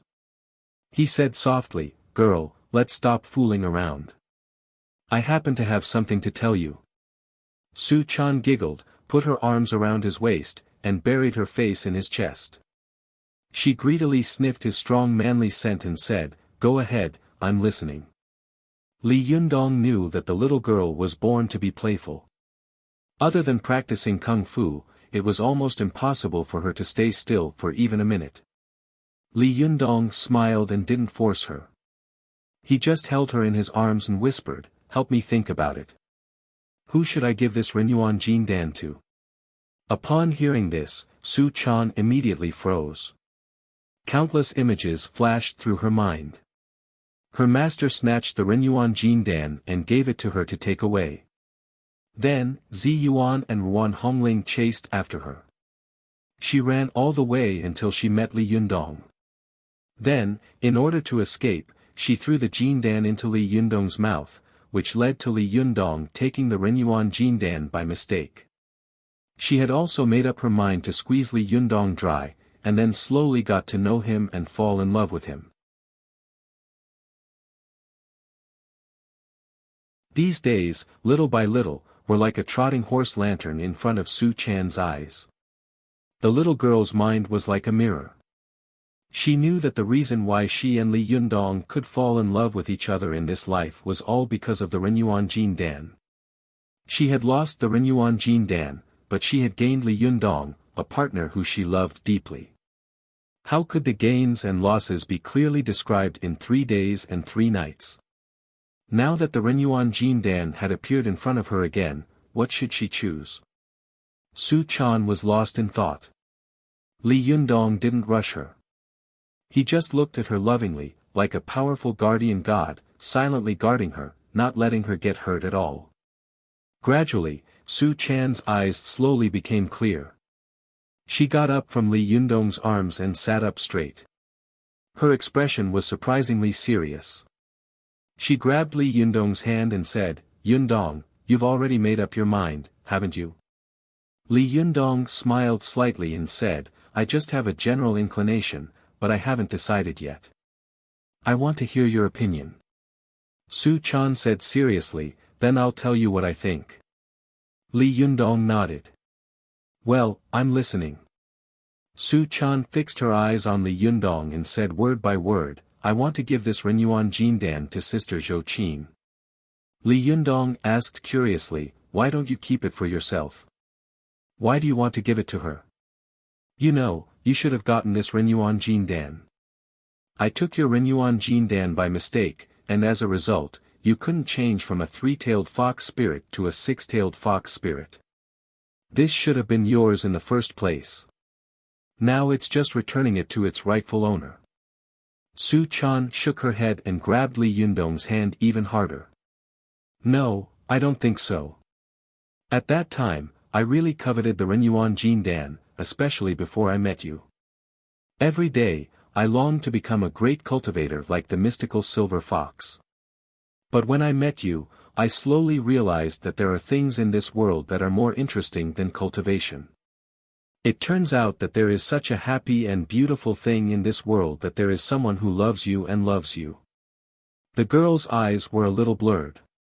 She said in a daze, "I think that this must be the blessing that I have cultivated for several lifetimes. That's why I met you. God made me lose the Renyuan Jindan, but he made me get you. It can be seen that God is fair.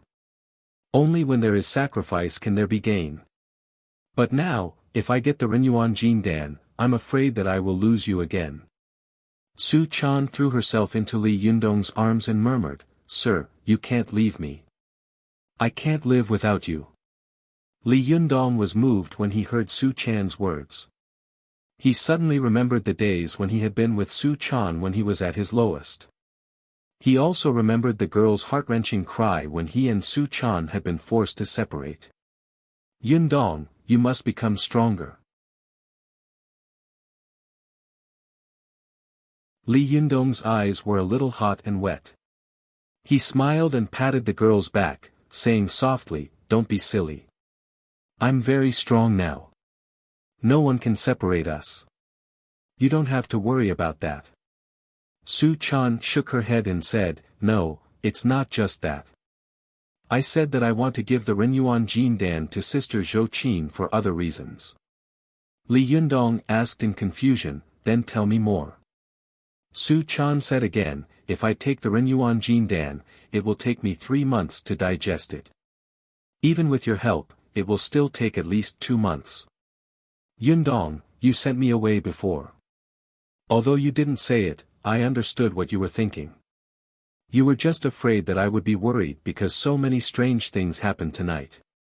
Moreover, we snatched the Renyuan Jindan in front of so many cultivators tonight, so we will definitely make a lot of enemies.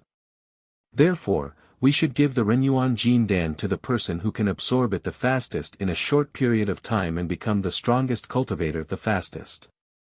Su Chan said very seriously, "I am a fox spirit.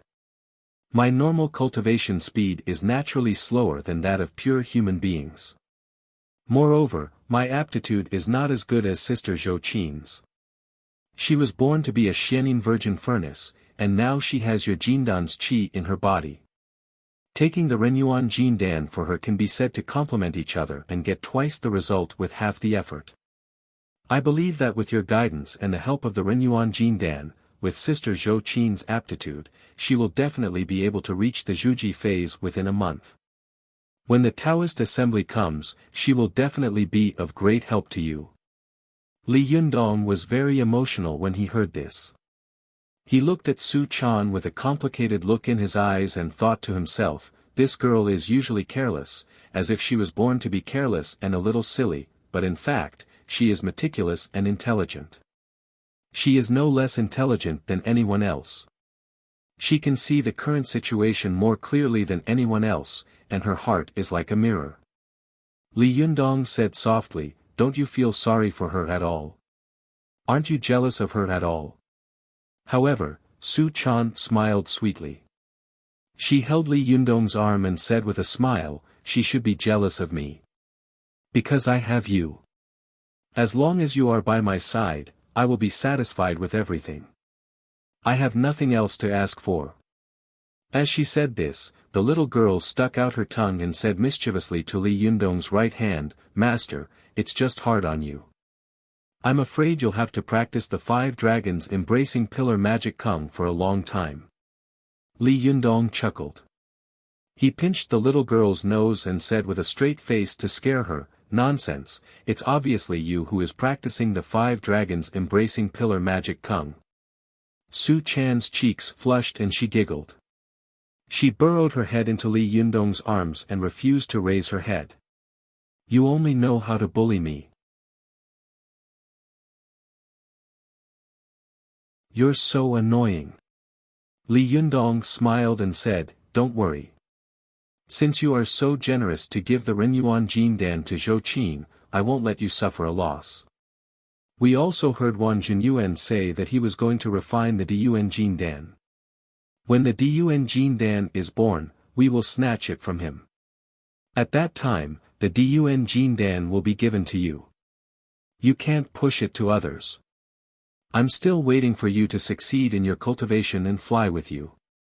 Do you have the heart to watch him be a widow for the rest of his life? Su Chan giggled. The Diyuan Jindan.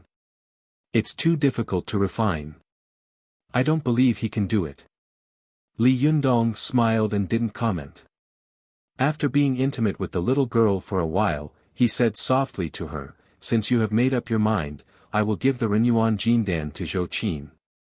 It's not too late for you to regret it now. Su Chan took out the Renyuan Jindan from her arms. In an instant, the room was filled with golden light, which was unusually bright. She handed the Jindan to Li Yundong without hesitation, shook her head hard, and said seriously, no, Sister Zhou Qin has done more for you than I have. This is what she deserves. If I am really destined to take this elixir, there will be more in the future. Li Yundong nodded slowly and said with admiration, I was afraid that you wouldn't be able to get over it, but I didn't expect my girl to be so righteous and open-minded. It's really rare. I'm really lucky. Su Chan giggled and said, then you have to make more delicious food for me to compensate me. Li Yundong laughed. You only know how to eat. Well, you stay in the room. I'll go find Zhou Qin and see if she's asleep. As he said this, Li Yundong held the Renyuan Jindan in his hand and turned to go out. Thank you to the children who voted for me. I have regained the 3rd place. You are so awesome.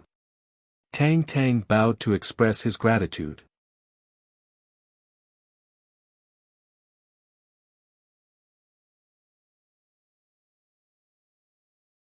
Chapter 384. Go to watch net. Zhou Qin and Su Chan shared a room, and their residence was not very far from Li Yundong's. When Li Yundong came to the door, he gently knocked on it.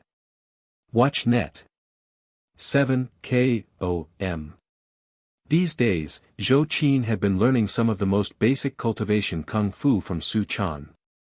She already had some yuan-qi in her body, so her foundation was much better than that of ordinary people. Therefore, she had already begun to cultivate qi. Although she hadn't practiced for many days, her 5 senses were much sharper than before. Moreover, her body felt lighter and stronger, and her energy was more abundant. As soon as he knocked on the door, Zhou Qin immediately woke up from her meditation. She asked in a low voice, "Who is it?" Li Yundong said softly, "It's me." Although he didn't say his name, Zhou Qin was very familiar with his voice. She didn't understand why Li Yundong would come to her so late at night and when she was alone in a room. Zhou Qin got up in surprise and suspicion. Her heart was beating wildly as she walked to the door and gently opened it. Sure enough, she saw Li Yundong standing at the door with his hands behind his back, looking at her with a deep gaze. What is he doing here? Zhou Qin panicked and stood at the door in a daze. Li Yundong saw Zhou Qin standing at the door in snow-white pajamas.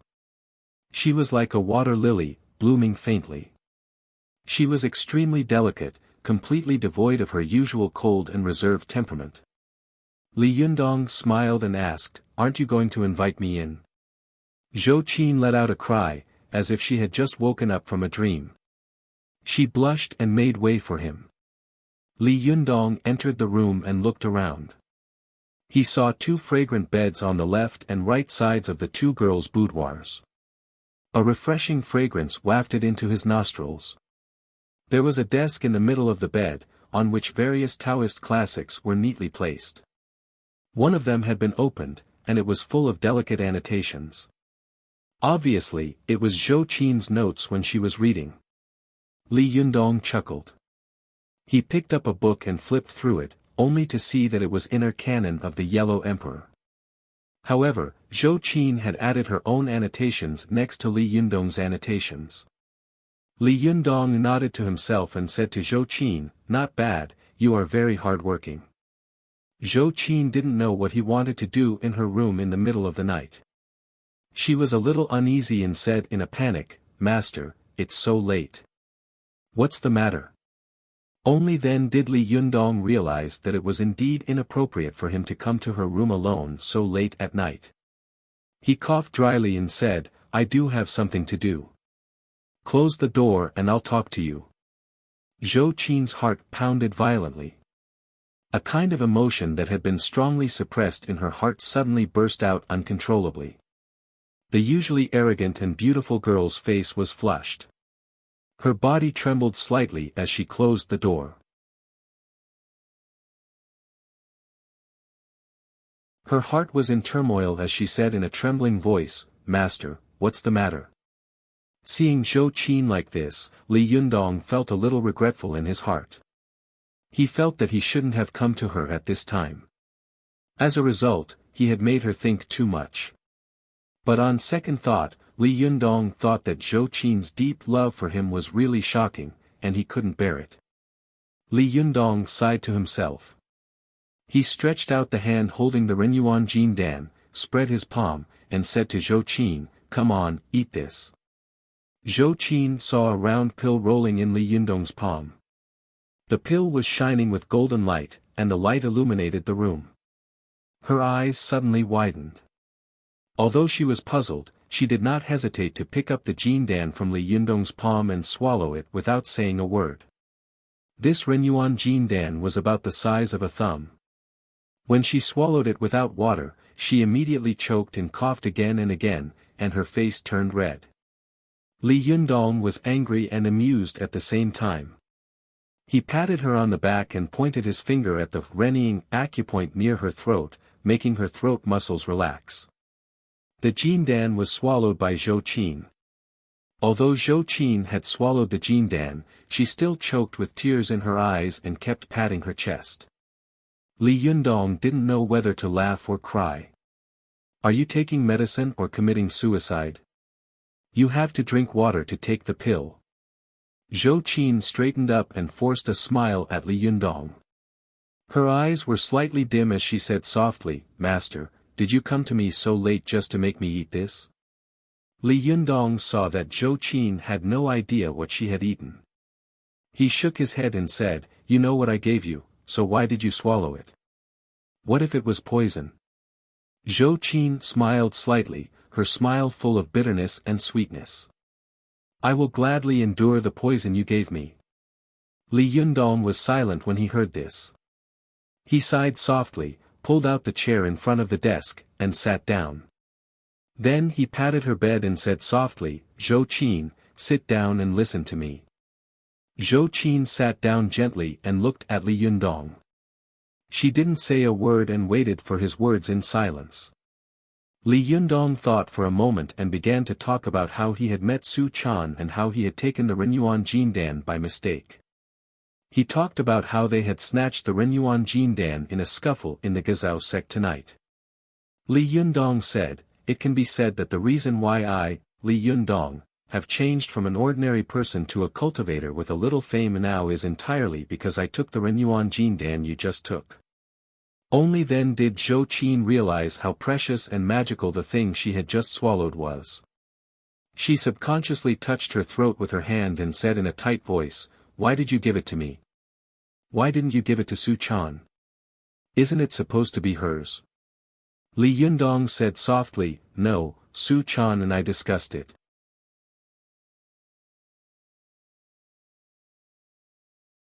We both think that it's best for you to take this Jindan. You have good qualifications and high talent. After taking the Jindan, you can grow faster. And," Zhou Qin suddenly said in a hoarse voice, "and, you feel that you owe me a lot, don't you?" Li Yundong was silent. After a while, he slowly nodded and said, "Yes, Zhou Qin, I do owe you too much, so this is the only thing I can compensate you with. I also promised you that I would give you a brand new life and a brand new world. This Jindan has brought me a brand new life and a brand new world. Now it's time for you to come to this world." Hearing this, Zhou Qin's eyes suddenly became sore, and more tears welled up in her eyes. She stared at Li Yundong, tears falling down her cheeks.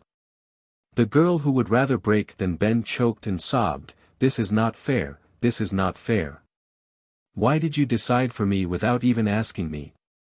Li Yundong opened his mouth and said in a daze, "This is a treasure that no one in the cultivation world doesn't want. You don't want it?" Zhou Qin suddenly threw herself into Li Yundong's arms and hugged him tightly. She cried bitterly and said, "I'd rather not. I'd rather you owe me for the rest of your life. I don't want you to pay me back." Zhou Qin's crying was like a hand, tearing Li Yundong's heart apart. His body froze and he let Zhou Qin hug him. His hands stopped in midair. He didn't know whether he should push the girl away from him or hold her tightly. After a long time, Zhou Qin's tears had soaked the front of Li Yundong's chest. Her emotions slowly calmed down.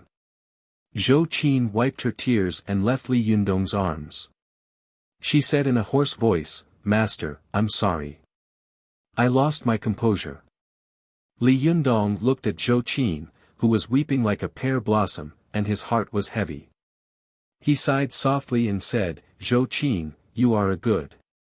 Before Li Yundong could finish his words, Zhou Qin immediately reached out to cover his mouth. Her tears fell again. "Don't say it. Don't give me a good person card." Li Yundong didn't finish his words. When he heard this, he couldn't help but smile bitterly.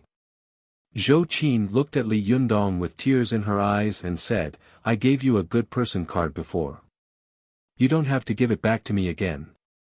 Li Yundong smiled bitterly and said, "I didn't mean that." Zhou Qin suddenly said in a low voice, "Is it because I refused you before, so?"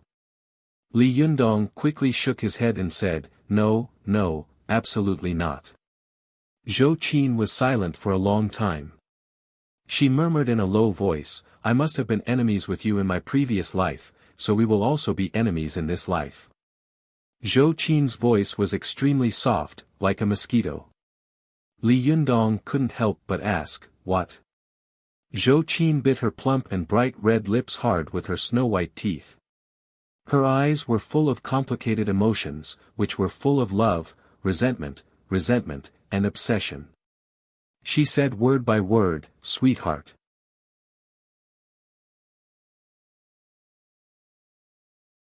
Li Yundong looked extremely embarrassed. He looked elsewhere and didn't say anything. Zhou Qin's eyes were fixed on Li Yundong. Gradually, her weak and sad expression disappeared, replaced by strength and stubbornness.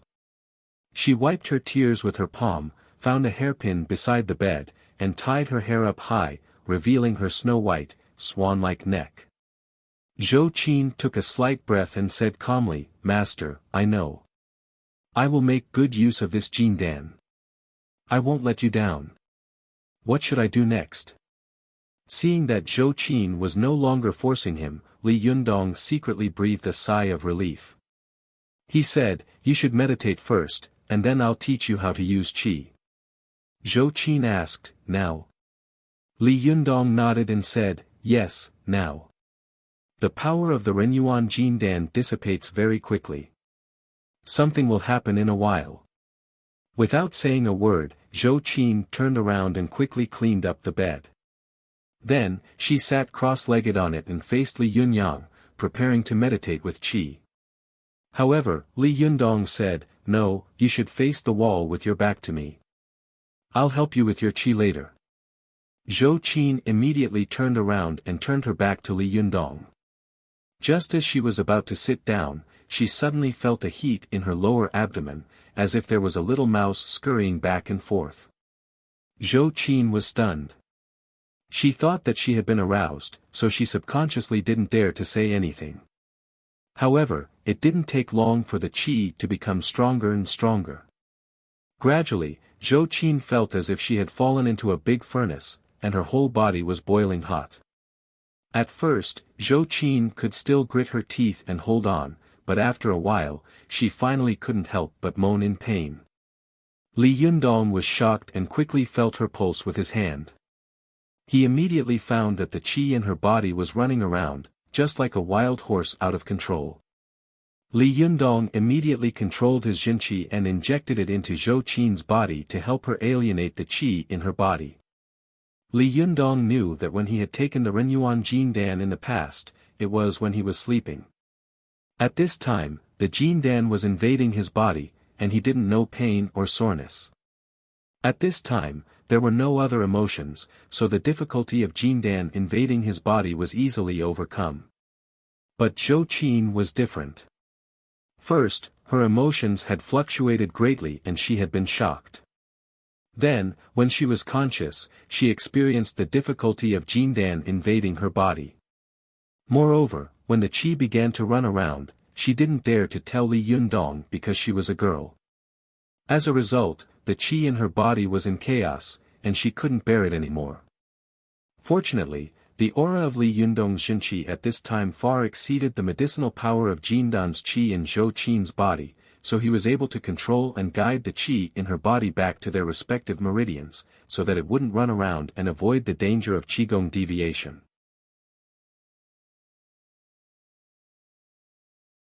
After Li Yundong controlled the qi in Zhou Qin's body, he secretly cried, "That was close." Li Yundong thought to himself, since ancient times, cultivation must have a good teacher, and the reason why Taoist companions are ranked third is because of this. In this situation just now, if I hadn't been by her side, if my jinqi cultivation hadn't been stronger than the medicinal power of Renyuan Jin Dan, I'm afraid that Zhou Qin would have become a cripple from now on. I would have harmed her. When Li Yundong thought that Zhou Qin would become a cripple because of Jin Dan invading her body, he couldn't help but feel a little scared and have a lingering fear. Thinking of this, he became more and more serious about protecting Zhou Qin's cultivation.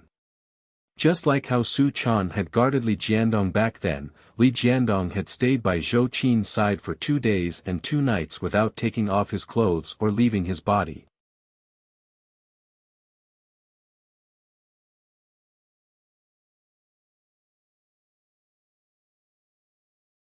Chapter 385. Go to watch net. While Li Yundong was isolating the qi meridian for Zhou Qin, Su Chan, who had been waiting outside until dawn, still hadn't seen Li Yundong come out. She paced back and forth in the corridor anxiously. Go to watch net. 7 K.O.M. The other little foxes of the Fox Zen school had also gotten up early in the morning and were meditating and practicing qi in the living room. Early in the morning, Zi Yuan came to Li Yundong's residence. She saw Su Chan walking around and asked curiously, "Su Chan, what's wrong with you? Are you practicing the 5 animals play early in the morning?" When Su Chan saw Zi Yuan, she hurried forward, pulled her aside, and said in a low voice, "Sister Ziyuan, Yundong went to Zhou Qin's room last night and said that he was going to give her the Renyuan Jindan. He hasn't come out yet." Seeing Su Chan's anxiety, Ziyuan thought that she was worried that Li Yundong wouldn't be able to control himself, so she smiled and advised, after taking the Jindan, "As a master, Li Yundong will definitely be guarding her. You don't have to think too much. Li Yundong is a gentleman. He won't let you down." Su Chan stamped her feet and said, "Sister Ziyuan, what are you thinking? I'm not talking about that. Of course, I believe in Yundong, but I'm worried that something will go wrong when he's guarding her. When Li Yundong was cultivating in the past, I was guarding him, and we almost went crazy together. I didn't dare to push the door open and go in, for fear of disturbing him. Sister Ziyuan, your cultivation quotient is high. Can you help me test him?" Ziyuan smiled slightly and comforted her, "Don't worry. Li Yundong's Xinqi is strong and condensed. There won't be any problems. As long as he doesn't meet someone whose cultivation quotient is higher than his, he will be able to control the qi in the other party's body." Su Chan said anxiously, "But there's still 1 in 10,000. Ziyuan thought for a moment and said, "Well, I'll help you go in and have a look." Because pushing the door would make a noise, it was very likely to frighten Zhou Qin, who was meditating, and Li Yundong, who was guarding her. Therefore, Ziyuan chose to go into the room with her Yin spirit. As soon as she entered the room, Ziyuan found that the whole room was shrouded in a layer of mist. It was filled with a faint fragrance, like the fragrance of medicine, but also like the unique delicate fragrance of a girl. Ziyuan took a closer look and saw that Zhou Qin was sitting cross-legged on the bed with her back facing Li Yundong. White steam was rising from the top of her head, and her clothes had been soaked in sweat. Li Yundong was standing behind her, pressing the Baihui acupoint on the top of her head with one hand, and the fingers of his other hand were flying like butterflies, quickly poking, pressing, or rubbing the various acupoints on Zhou Qin's back.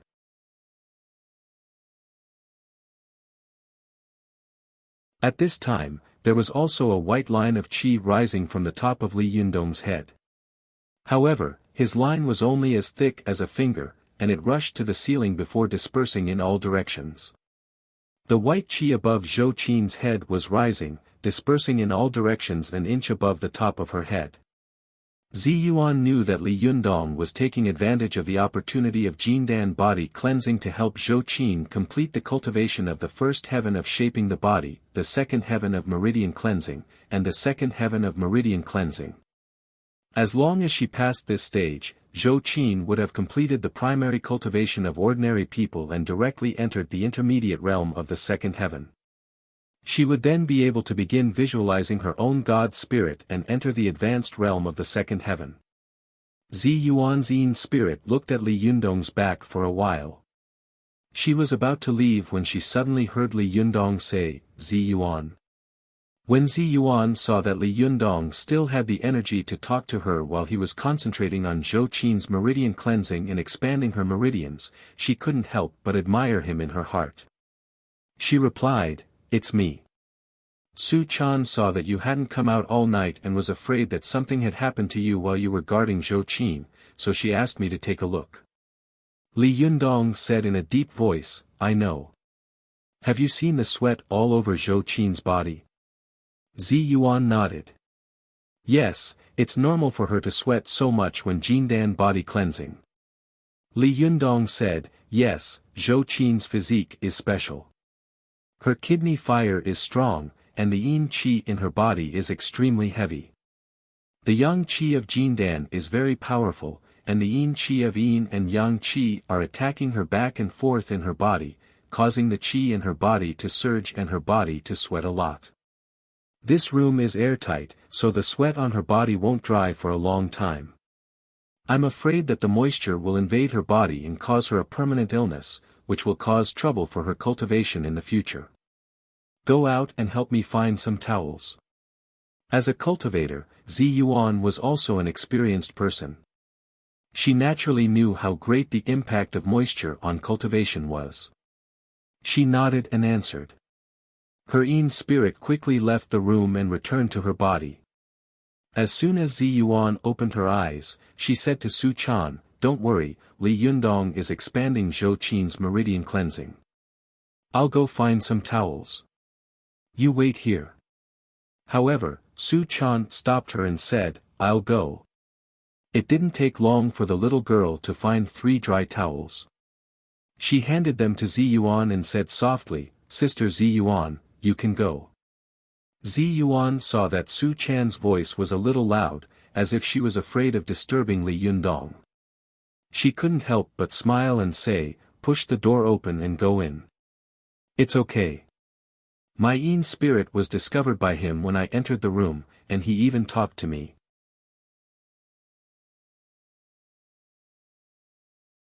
Just be gentle and don't disturb Zhou Qin. Su Chan blinked her eyes and hesitated for a while. Then, she boldly pushed the door open and stuck her head out to take a look inside. As soon as she opened the door, she saw a gust of mist rushing out. The figures of Li Yundong and Zhou Qin were looming in the mist. Li Yundong felt that someone was peeping at him at the door, but he didn't have the courage to come in. He immediately knew that this person must be Su Chan. He said in a deep voice, "Chaner. Zi Yuan asked you to bring the towels." Su Chan saw that Li Yundong didn't even turn his head. He knew what was happening outside the room like the back of his hand. She secretly stuck out her tongue and whispered in admiration, "You're really amazing. You know what's going on without looking or listening." She walked into the room quietly and said softly, "Do you want the towels? Help me wipe the sweat off her body. Be gentle and don't disturb her."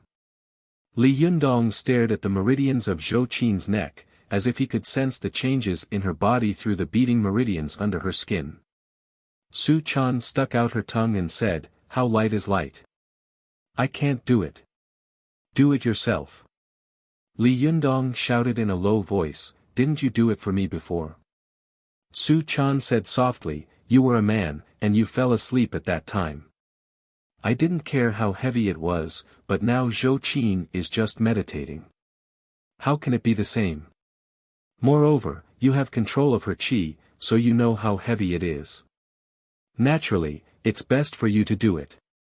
Moreover, she is your disciple, so of course you have to do it yourself." Li Yundong frowned slightly, but he knew that it was not the time to hesitate and be pedantic, so he said decisively, "Okay, you lift her clothes." "Ah." Su Chan blinked her eyes and looked at Li Yundong in surprise. But when she saw Li Yundong's serious expression, she immediately knew that she had misunderstood. The little girl stuck out her tongue and secretly blamed herself. Su Chan, how can you not believe me? During cultivation, the teaching of Kung Fu between a master and his disciple is an extremely private and intimate thing. Don't you know that?" Su Chan walked over quietly, put the towel in a place where Li Yundong could reach, and then gently helped Zhou Qin lift the clothes on her back. Zhou Qin was wearing pajamas, which were loose, and she wasn't wearing any underwear. As soon as the clothes were lifted, her jade-like back was immediately revealed. Although Su Chan was also a peerless beauty, she saw that Zhou Qin's back was smooth and flawless, like a piece of natural white marble, without a single flaw. The hair on her back was so thin that it was almost impossible to see with the naked eye, and the curve of her back was even more gentle and beautiful. Even Su Chan's heart palpitated and she sighed inwardly. Su Chan was amazed, but Li Yundong seemed to be really facing a stone.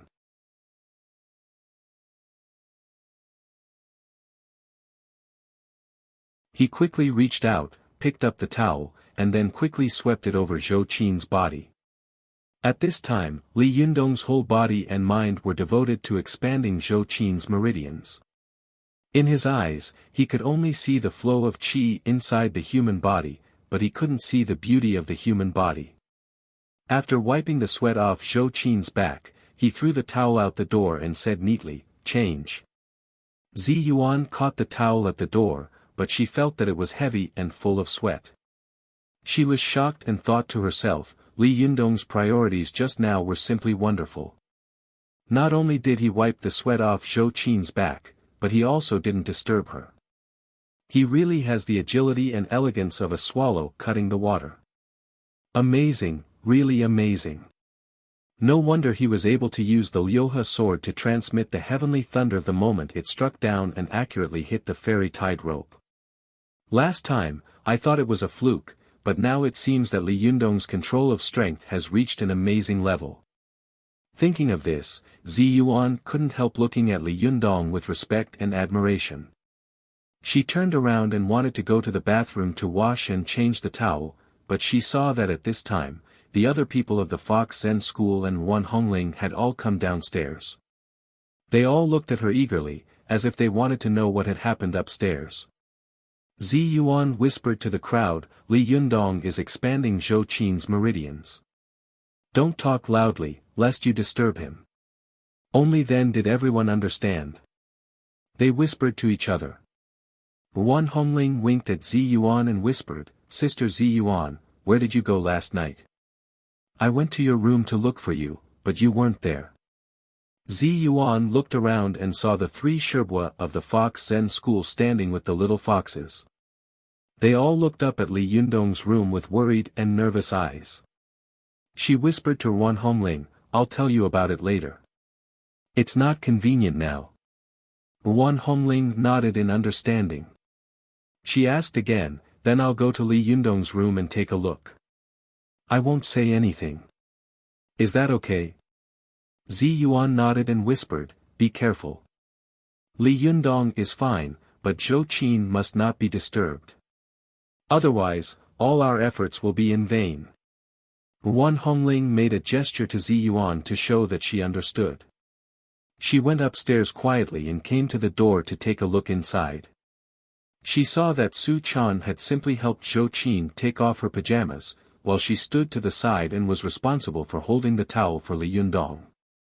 Li Yundong was still staring at the pulse of Zhou Qin's neck. He took the towel from Su Chan's hand and swept it over Zhou Qin's back. Then, without looking at it, he threw it to the door and said in a low voice, change. Wan Hongling saw a towel flying toward her. She quickly caught it and was angry in her heart.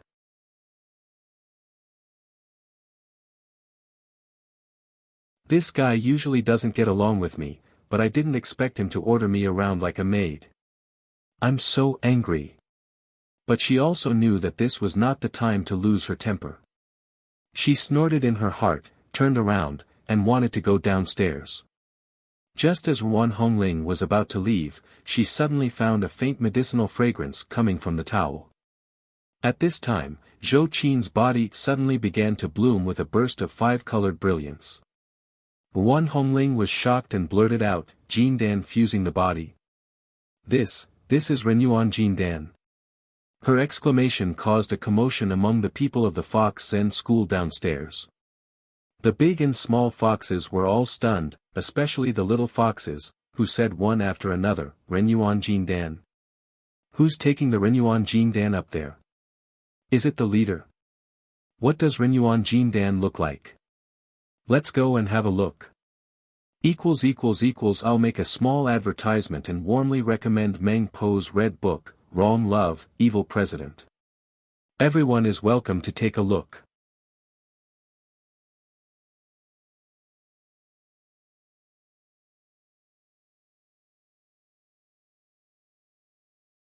Chapter 386. Go to watch net.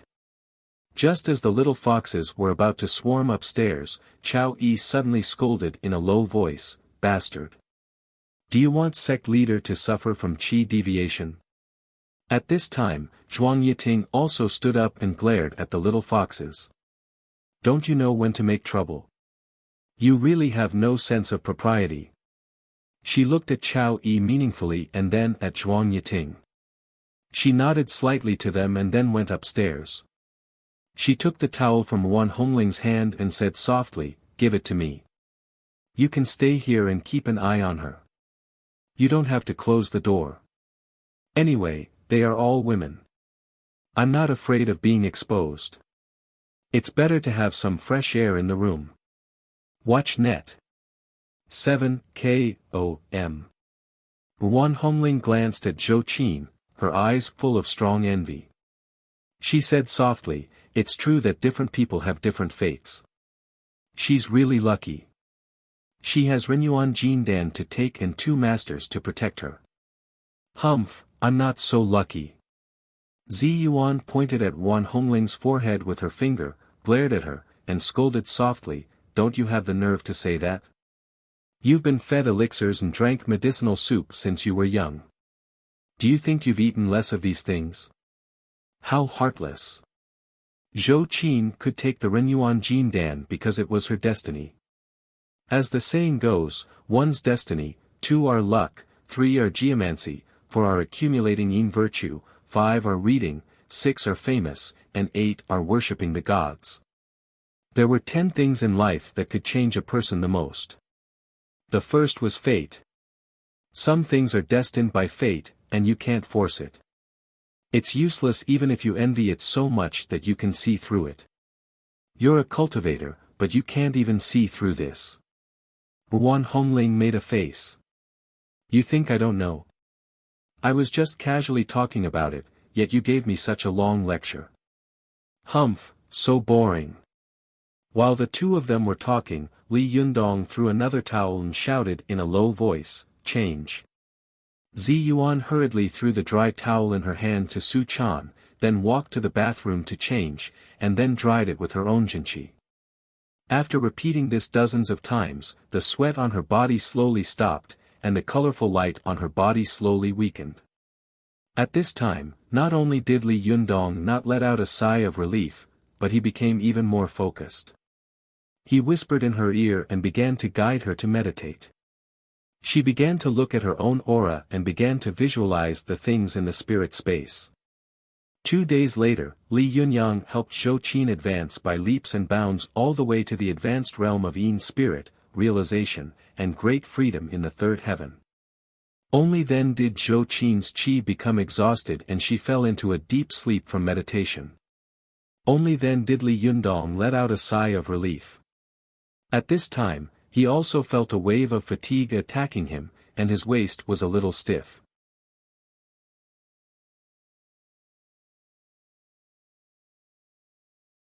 Li Yundong released the hand that had been pressed against the Baihui acupoint on the top of her head, then covered her with the quilt. He put her down on the bed, tucked her in, and walked out of the room. To his surprise, someone had been waiting at the door of the room for the past 2 days in case he needed any help, but at this time, there was no one at the door. When he walked out of the door and came to the corridor, Li Yundong found that everyone was in the hall, whispering anxiously about something. As soon as Li Yundong came out, he immediately attracted everyone's attention. They all looked up at him. When Zi Yuan, Su Chan, and Wan Hongling saw Li Yundong, they were immediately overjoyed. Su Chan said in surprise, "Yundong, you're out. Where's Sister Zhou Qin?" Zi Yuan also smiled and said, "Are you done?" Li Yundong nodded to everyone with a smile and walked down the stairs. His voice was full of exhaustion as he said, "I'm done. Zhou Qin has already fallen asleep." "What are you talking about?" At this time, Su Chan's expression immediately turned from joy to worry. She took Li Yundong's hand and said anxiously, "Something happened in the store." Li Yundong was shocked and hurriedly asked, "What happened?" Zi Yuan said softly, "Actually, it's nothing. Don't worry. You've been tired for 2 days. It's not too late to take a rest first." At this time, Su Chan came to her senses and thought, Yundong has been by Zhou Qin's side for 2 days and 2 nights, constantly helping her expand her meridians and guiding her cultivation. Now he's exhausted. Why can't I calm down and make him worry? The little girl also nodded and took Li Yundong's arm. "Yes, Yundong, you'd better take a rest." Li Yundong sighed slightly and said in a low voice, "I'm fine." "What happened?" Seeing that she couldn't dissuade him, Zi Yuan said, "It's just that some of the documents have been blocked by someone. As for the decoration company, all the people under Mr. Han have been poached. Now they can't start the decoration anymore. Li Yundong was stunned. Ah! What's going on? After he finished speaking, everyone in the Fox Zen school was also talking about it. The little foxes all looked worried and looked at Li Yundong eagerly, as if they were hoping that he could come up with a good idea. Seeing that they were worried, Li Yundong winked at Zi Yuan and Su Chan. Then he said to Chao Yi Shibua, take the disciples to practice first. I have something to say to Zi Yuan and Su Chan in private. Chao Yi nodded and took the little foxes to Zi Yuan's residence across the street. Li Yundong, Zi Yuan, and Su Chan went to his own room. As soon as he entered, Li Yundong didn't wait for Zi Yuan to close the door and asked, our documents have been blocked. What exactly is going on? Is there a need for documents to be verified to open a shop?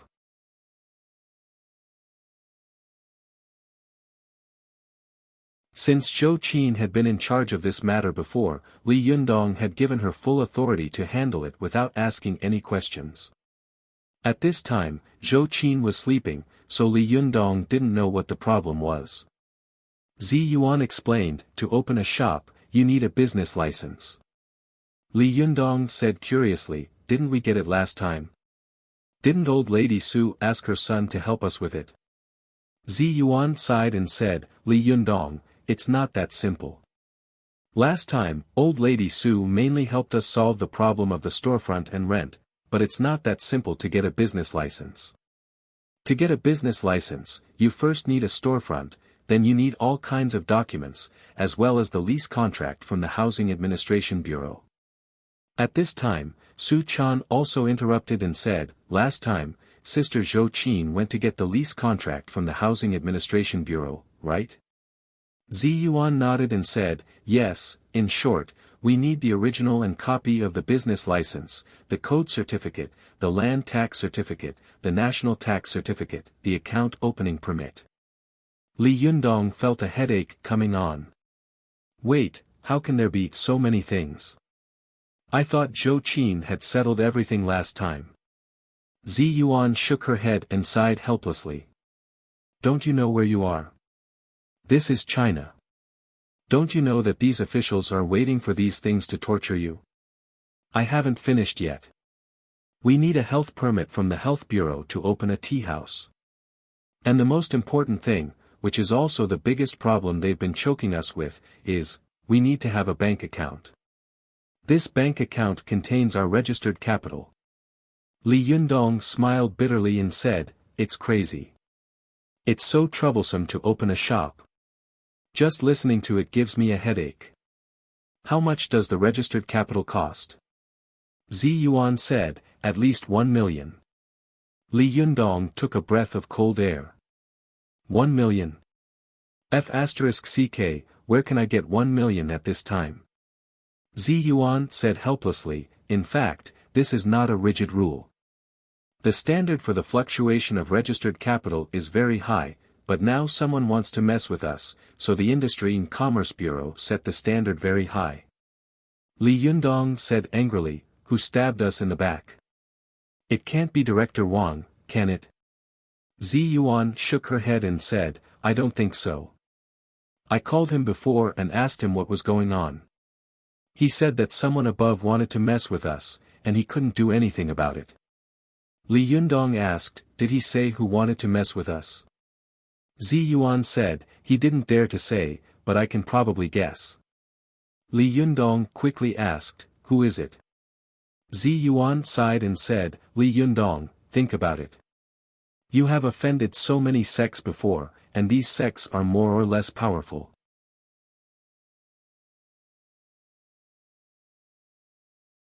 Moreover, now that the country has relaxed the management of the cultivation world has begun to spread and expand into the business and political circles again. Officials and businessmen can collude together, so why can't officials and cultivators collude together? You have to know what officials are most afraid of. They are most afraid of death and old age. And what are cultivators best at? It's good for health and prolonging one's life. Li Yundong suddenly understood and said, I see. No wonder Taoist Li Yi made such a big noise a while ago. Qigong masters, national treasures, and famous doctors were all favored by countless rich businessmen and high officials. It turns out that this is the reason. Zi Yuan said, "You have offended so many sects before. Although they don't dare to make trouble for you openly, if you want to open a shop in the secular world, they will have countless ways to deal with you. For example, one of them is to block your neck during the approval of the certificate." Li Yundong snorted coldly and said, "What about the decoration company? Is this also the doing of these guys?" Zi Yuan said, "I don't know about that." Li Yundong thought for a moment and said, "I'll go to the shop now and see what's going on." Zi Yuan said, "Okay, I'll go with you." Su Chan also smiled crisply and said, "I'll go too." Li Yundong saw the playful smile on the little girl's face and felt relieved, as if what he had heard before was just a trivial matter. Li Yundong pinched the tip of the little girl's nose with a smile and said, "How can you still laugh? Aren't you worried?" The little girl held Li Yundong's arm and said coquettishly, "What's there to worry about? Last night on Mount Gazao, you made it through such a dangerous situation. My Yundong will definitely be able to turn misfortune into blessing and turn the situation around." Li Yundong laughed and said, "You're right. There will be a way out when we get to the mountain. There's nothing to worry about."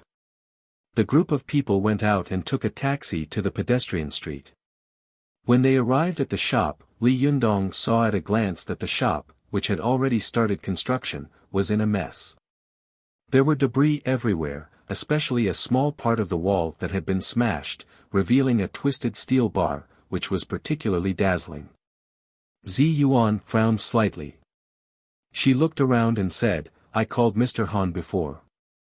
He said that he wanted to recruit someone else, but it would take a long time. I'm afraid that we won't be able to open this shop for a while." Li Yundong chuckled and said, "Are there no other decoration companies?" At this time, Zi Yuan said even more helplessly, "I have already contacted several decoration companies in Tiannan City, but they are all busy now." Li Yundong was tongue-tied. "It can't be such a coincidence, can it?" Zi Yuan said, "Someone must be playing tricks behind the scenes.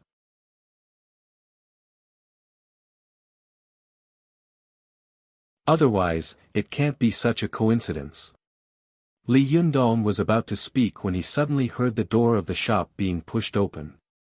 An arrogant and harsh voice rang out, "Hey, little brother, you're here. Ha ha ha, how is the decoration of the shop going?"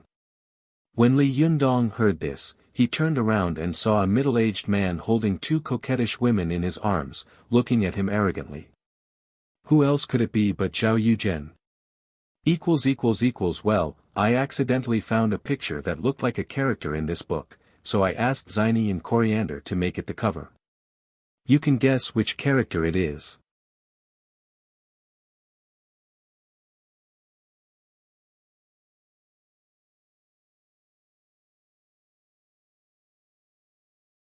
Chapter 387. Go to watch net.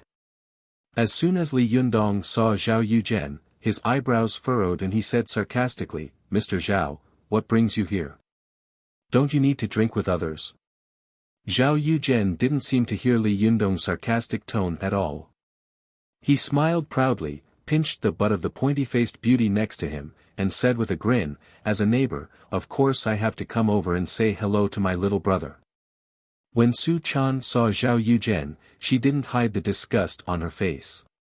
However, the little girl had been dealing with people in the mortal world for a long time, and she had gradually become more careful. Especially when she was with Li Yundong, the little girl had learned not to rush to talk and not to cause trouble for Li Yundong because of her words and deeds. Watch net. 7 KOM. Su Chan tugged at his arm and whispered, "Yundong, this man is so annoying. Do you want me to drive him away?" Li Yundong squeezed Su Chan's hand and winked at her. "It's okay," he said in a low voice. "I'll do it. Don't speak." Li Yundong turned his face and said to Zhao Yuzhen in a deep voice, "Neighbors. What neighbor? Zhao Yuzhen pointed to a shop across the street and said with a laugh, haven't you noticed? I, your big brother, have opened a shop across the street, and I happen to be doing business with you. Only then did Li Yundong find that there were some people busy decorating the shop across the street. At this time, Zi Yuan suddenly sent a voice transmission to Li Yundong and said, Li Yundong, I know these decoration workers. They used to work for Mr. Han. Li Yundong was stunned for a moment, then became furious. He glared at Zhao Yuzhen and said, did you poach the renovation workers for our shop? Zhao Yogan's heart skipped a beat when he was glared at by Li Yundong. It was as if an invisible hand had squeezed his heart hard, causing all the blood in his body to rush to his face. His face suddenly turned red as a pig's liver. He couldn't help but take a step back, but he quickly gritted his teeth and stood still.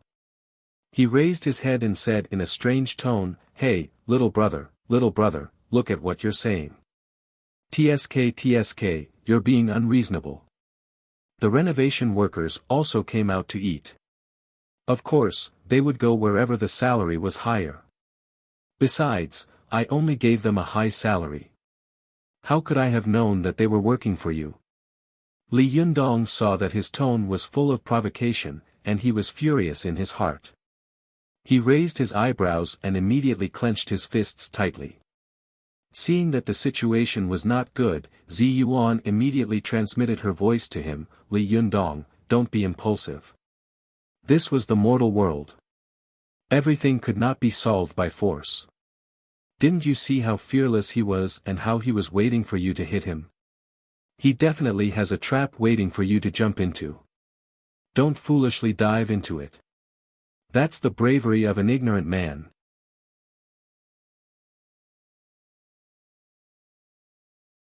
Since Li Yundong had started cultivating, he had experienced many things. He was no longer the young man who would be impulsive and angry when he encountered something. Especially since he had succeeded as the leader of the Fox Zen school, Li Yundong had grown at an astonishing speed. After hearing Zi Yuan's words, he immediately calmed down and said calmly, oh. Is that so? Then I was wrong about you, Mr. Zhao. However, as a star entrepreneur in Tiannan City, what kind of shop did you open here? Is such a small business worth your time? Seeing that Li Yundong was angry first and then laughing, Mr. Zhao's heart suddenly trembled. It seemed that he didn't believe that this young man, who was young and vigorous in his impression, could swallow the anger in front of him. He snorted in his heart and said to Li Yundong with a fake smile, not at all. I heard that you want to open a tea shop for fun, so I was also interested in it. I was curious and wanted to open a tea shop to play with you. When Li Yundong heard this, he smiled sarcastically and said, oh. Mr. Zhao, you also want to open a tea shop. Not everyone can open a tea shop. Mr. Zhao, do you know anything about tea? Don't mess it up. Zhao Yuzhen smiled proudly and said, can't I open a tea shop if I don't know anything about tea? If I don't know, I can ask those who do. Anyway, I have too much money to spend. If I mess it up, I can just close down and open another shop. This bit of money, to your big brother, TSK, it's just a drop in the bucket, not worth mentioning. But you have to be careful, little brother. If your shop is ruined, it won't be easy to clean up. Li Yundong sneered and said, Mr. Zhao, you know me very well. It seems that I'm destined to fight with you. Zhao Yuzhen hugged the women around him and said with an arrogant smile, little brother, you've gone too far. I was just playing. I didn't mean to challenge you to a duel. However, as the saying goes, there are no fathers and sons in the casino, and there are no brothers in the business world. I call you brother now, but when the shop opens, I won't show any mercy. However, I am a generous person. If one day you are desperate and have no food to eat, you can come to me. I, Zhao Yuzhen, will definitely give you a bowl of rice to eat. When Li Yundong heard this, he raised his head and laughed. His laughter was loud and sonorous, revealing a sense of pride and anger. It was like a tiger roaring in the mountains or a lion roaring in the wilderness. Li Yundong's Xinqi was strong, and the door of the shop was closed, forming a closed space. Li Yundong's laughter immediately echoed in the shop, causing Zhao Yogan's eardrums to hurt and his brain to buzz. The two prostitutes who had come with him also covered their ears in pain. Su Chan and Zi Yuan were cultivators. They acted as if nothing had happened to Li Yundong's laughter and looked at Zhao Yuzhen and the others with sarcasm.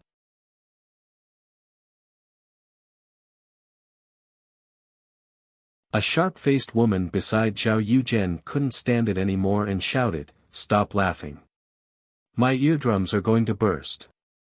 But as soon as her voice came out of her throat, it was immediately drowned out by Li Yundong's voice, as if a small boat was quickly drowned by stormy waves. After enduring for a while, President Zhao finally couldn't stand it anymore. He covered his ears with both hands, his face full of pain, and his body was on the verge of collapse. At this time, the door of the shop was suddenly opened, and 4 or 5 people in police uniforms rushed in and shouted, "What happened?" As the door was pulled open, Li Yundong immediately stopped laughing and looked at the policeman who had come in coldly. One of the leading policemen said to Zhao Yuzhen with a flattering smile, "President Zhao, what's wrong with you? Did these fellows offend you in any way?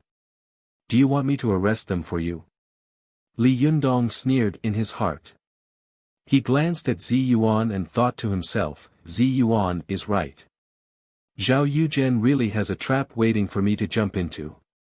At this time, Su Chan said loudly, "Hey, you people are unreasonable. Can't you see that my Yundong is so far away from your President Zhao? Don't make irresponsible remarks and confuse black and white." The leading policeman turned his head and was about to scold her with a sneer, but he saw Su Chan at a glance. His eyes suddenly bulged, and he almost drooled. He looked so stupid that he couldn't say a word. Zhao Yuzhen saw that the policemen were so shocked that they couldn't speak after seeing Su Chan and Zi Yuan. He snorted coldly in his heart and gritted his teeth. "I'm fine. You guys go out first." Only then did the policemen wake up as if they had just woken up from a dream. They obediently went out of the door and looked back 3 times. After they went out, they refused to leave and stared at Su Chan through the transparent glass window of the shop. Zhao Yuzhen glanced at Li Yundong with malicious eyes and said, "Little brother, I hope you can laugh like this in the future." After that, he pulled the 2 beautiful women beside him who had not yet recovered and was about to go out. Seeing that he was about to leave, Li Yundong snorted and said coldly, "President Zhao, don't be in such a hurry to leave. I still have something to say." Zhao Yuzhen turned around and said coldly, "What is it?" Li Yundong snorted coldly and said, "President Zhao, since you are broad-minded, I naturally can't be narrow-minded. If one day you have nowhere to go, you can come to my shop and be a customer. Although I don't think I'm Lord Mengchang, I'm not Fan Zhu, who will seek revenge for the smallest grievance. I still have the ability to support a few thieves." Zhao Yogan's face suddenly turned red. He snorted and said, "Young man, don't be so arrogant.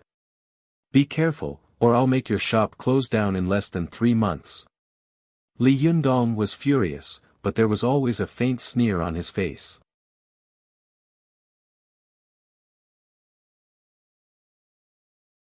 He said, "If you're old, you should take care of yourself. Don't come out to show off. I promise you that within 3 months, I will uproot you. I'll make you worse than a stray dog on the side of the road. You. Well, you have guts." Zhao Yuzhen suddenly became furious. He gritted his teeth and stamped his feet. Ignoring the 2 women beside him, he turned around and rushed out of the shop. The 2 beautiful women, who were dressed very well, suddenly looked at each other awkwardly and then secretly glanced at Li Yundong. They had seen that Li Yundong had been provoked and humiliated by Zhao Yuzhen again and again. Although he had been angry, he had been able to control his emotions. Not only had he been able to control himself, but his tongue had also been like a knife. In turn, he had humiliated and satirized Zhao Yuzhen and made him lose his composure. Not to mention anything else, just his ability to control himself and his bearing were far better than all the peers they had ever seen. He was even calmer than some successful people who looked glamorous on the surface. In particular, Li Yundong stood where he was. He was dignified without being angry, revealing an imposing manner that was difficult for others to match. Su Chan and Zi Yuan stood on either side of him, like stars surrounding the moon. For a moment, the two women, who were used to the world, did not dare to retreat. They stood there at a loss, not knowing whether to advance or retreat. Li Yundong saw that the two of them were embarrassed and embarrassed. Although he despised their degenerate behavior, he also sympathized with their current situation, so he shouted, "What are you still doing standing here? Do you want me to treat you to dinner?" Only then did the two women escape from the shop as if they had been granted amnesty. After they got out of the shop, they looked around, but Zhao Yuzhen was nowhere to be seen. The pointy-faced woman immediately cursed, "Is this B***** still a man? He's really a B*****. How could he leave us two weak women there? F***ck, Zhao, you son of a B***tch. You have no anus when you give birth. God will punish you sooner or later." The round-faced woman's character was more gentle. She persuaded helplessly, "Forget it. It's not the first time you know his character and temper. Aren't we just trying to make money?" The pointy-faced woman spat fiercely on the ground and said, "What the hell? You don't have the ability, so you take it out on us." The round-faced woman sighed and slowly walked along the pedestrian street with the pointy-faced woman in her arms. As she walked, she said faintly, "Who asked us to be prostitutes? Who would be serious about a prostitute? Alas, in fact, the road is also chosen by oneself. When I was in college, my boyfriend was very good to me, but he was too poor. At that time, I thought he didn't have the ability to support me, so I kicked him out. As a result, I walked on this road myself."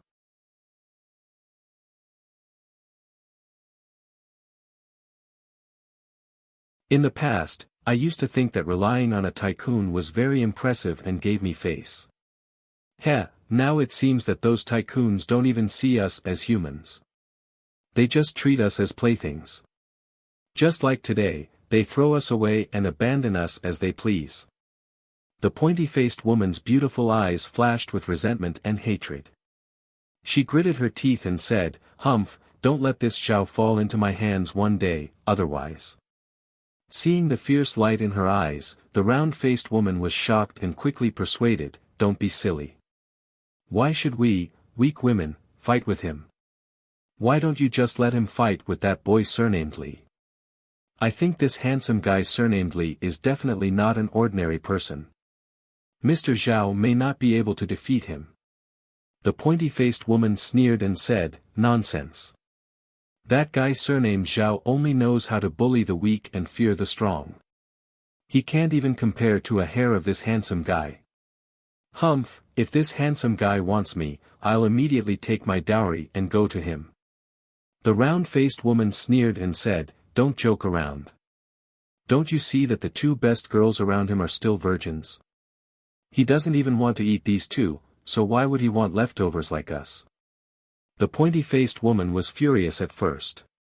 She glared fiercely at her companion beside her, but she soon softened like a deflated balloon. She sighed faintly and said, "Sigh, if I could spend a night with this handsome guy, I'd be willing to shorten my life by 10 years. As soon as she finished speaking, Zhao Yuzhen suddenly appeared beside her like a ghost and said coldly, "What did you just say?" Although the pointy-faced woman and the round-faced woman were cursing Zhao Yuzhen in private and gnashing their teeth with hatred, they had been by Zhao Yogan's side for a long time. When they suddenly saw Zhao Yuzhen, they were so scared that they couldn't speak.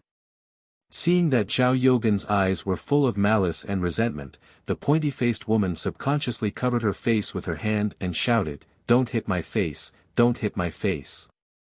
Zhao Yuzhen knocked her to the ground with a punch and roared, "Bitch, isn't your face the only valuable thing?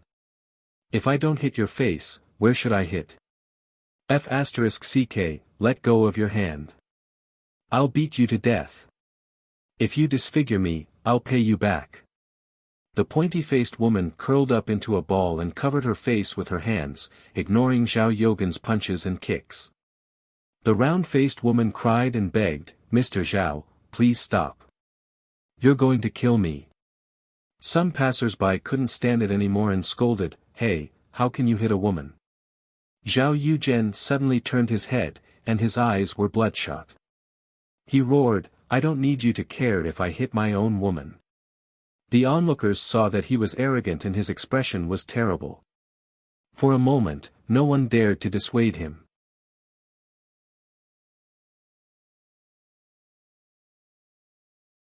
Seeing that she couldn't dissuade him, the round-faced woman suddenly threw herself on the pointy-faced woman and cried, "Mr. Zhao, if you want to hit someone, hit me. Don't hit her anymore. If you hit her again, she will really die." Zhao Yuzhen was so angry that he kicked the round-faced woman in the face, making her face bleed. He said angrily, "You two shameless bitches, get out of here. I don't want to see you again." After that, he snorted angrily and left. After a long time, the two women, who had collapsed on the cold ground, slowly got up and supported each other. Under the pointing of the crowd, they limped away, leaving only a pool of blood and cold eyes. Today, I'll go back to Shenzhen and update in advance.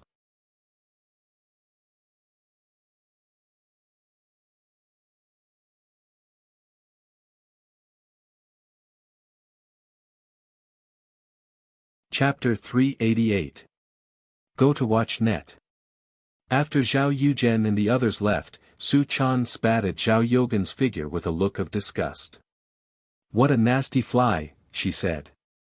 Zi Yuan sighed slightly at Li Yundong and said, "In fact, this kind of person can be ignored. There's no need to quarrel with him. Go to watch net." 7 KOM. Li Yundong snorted coldly. "Who's quarreling with him? This guy clearly wants to crush my shop. If he doesn't give me a way out, why should I be polite to him? I let him go last time, but I didn't expect this guy to be so reckless and dare to provoke me again. If I can take this lying down, won't anyone be able to bully me? If cultivators live like turtles, what kind of cultivators are they?" Zi Yuan smiled and said, "I've never seen a cultivator like you in the entire cultivation world. Forget it, let's not talk about this anymore. As the saying goes, if it's a blessing, it's not a curse. If it's a curse, it can't be avoided. Since President Zhao wants to make life difficult for us, let him come." Li Yundong laughed and said, "That's right." Zi Yuan shook her head and said with a smile, "You should solve the decoration problem of our shop first." Li Yundong laughed and said, "Without Butcher Zhang, do I have to eat pig with hair? Are you kidding me? I have a way. Don't worry." Su Chan's eyes widened and she asked curiously, "Yundong, what way do you have?" Li Yundong's face was mysterious. "The secret of heaven can't be revealed." He waved his hand and said loudly, "Let's go home. I'm going to hold a temporary meeting." After that, Li Yundong turned around and left the shop. Zi Yuan and Su Chan looked at each other, shook their heads at the same time, and chased after him. After returning home, Li Yundong saw Wan Hongling at a glance and immediately asked with concern, "How is Zhou Qin?" Wan Hongling curled her lips and said, "Renyuan Jindan is attacking the meridians, and there are two masters carefully serving her. What else can she do?" Seeing Wan Hongling's jealousy, Li Yundong laughed and said, "Come on, don't be jealous. I won't forget you if there are benefits in the future." Wan Hongling jumped up like a rabbit whose tail had been stepped on. "Who's jealous?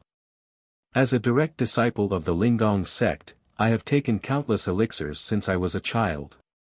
Why should I be jealous of a rookie who hasn't even started cultivating?"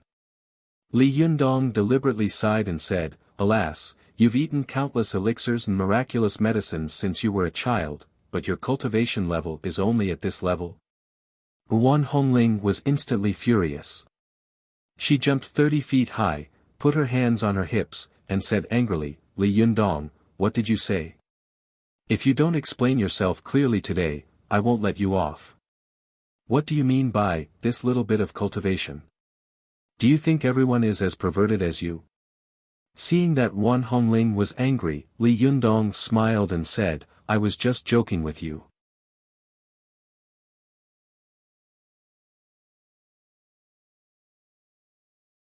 Don't take it so seriously. Zi Yuan also advised, Hongling, can't you just tell us how Zhou Qin is? Wan Hongling glared at him. She's not dead. Are you satisfied?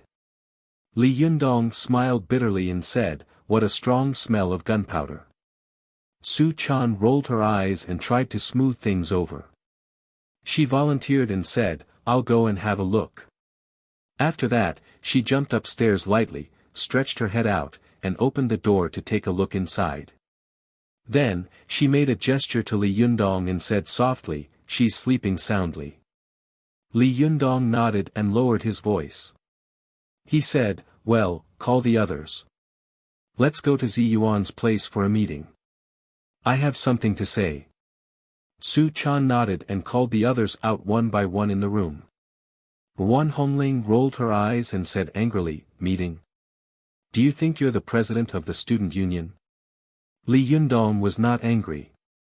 He said with a smile, you don't have to come. Wan Hongling said with an exaggerated expression, that's great. Thank God. Li Yundong added unhurriedly. In that case, I will assign you any tasks and work. I will take your absence as your acceptance of my arrangements. Wan Hongling said angrily, what tasks and work? Do you think you're an unscrupulous boss who can squeeze the remaining labor value of his employees at will? Li Yundong laughed and said with a fake smile, you did a good job in politics. I'm going over. Don't come to the meeting later. As he said this, he walked to the residence opposite Zi Yuan's. Because Li Yundong and Zi Yuan had exchanged a key when they had first moved in, Li Yundong took out the key and pushed the door open. Wan Hongling looked at Li Yundong's back and stomped her feet in anger. She took Zi Yuan's hand and said angrily, Sister Zi Yuan, look. This guy is bullying me again. Why don't you help me? Zi Yuan rubbed her temples with a headache. Can't you guys stop arguing? Wan Hongling said angrily, it's not that I want to quarrel. It's him who wants to make things difficult for me. Zi Yuan said helplessly, why didn't you answer him honestly from the beginning? Why did you have to beat around the bush? Wan Hongling snorted. I don't want to talk nicely when I see him.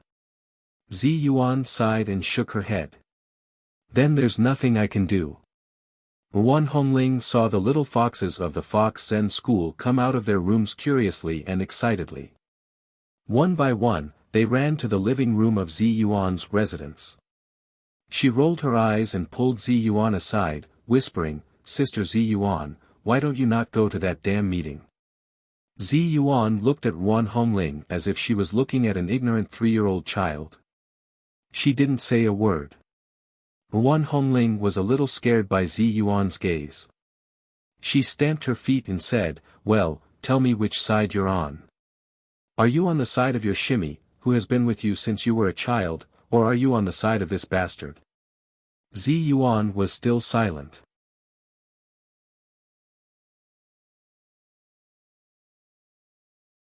Her eyes became more and more sympathetic, as if she was looking at an ignorant 2-year-old child. Wan Hongling couldn't help but say frantically, I know, you've always been on this guy's side. You've been doing this ever since you heard that he is the successor of Jin Dan. I'm really the biggest fool in the world. How could I ask you this question? After that, she rushed to the living room of her residence angrily and then sat down on the sofa angrily.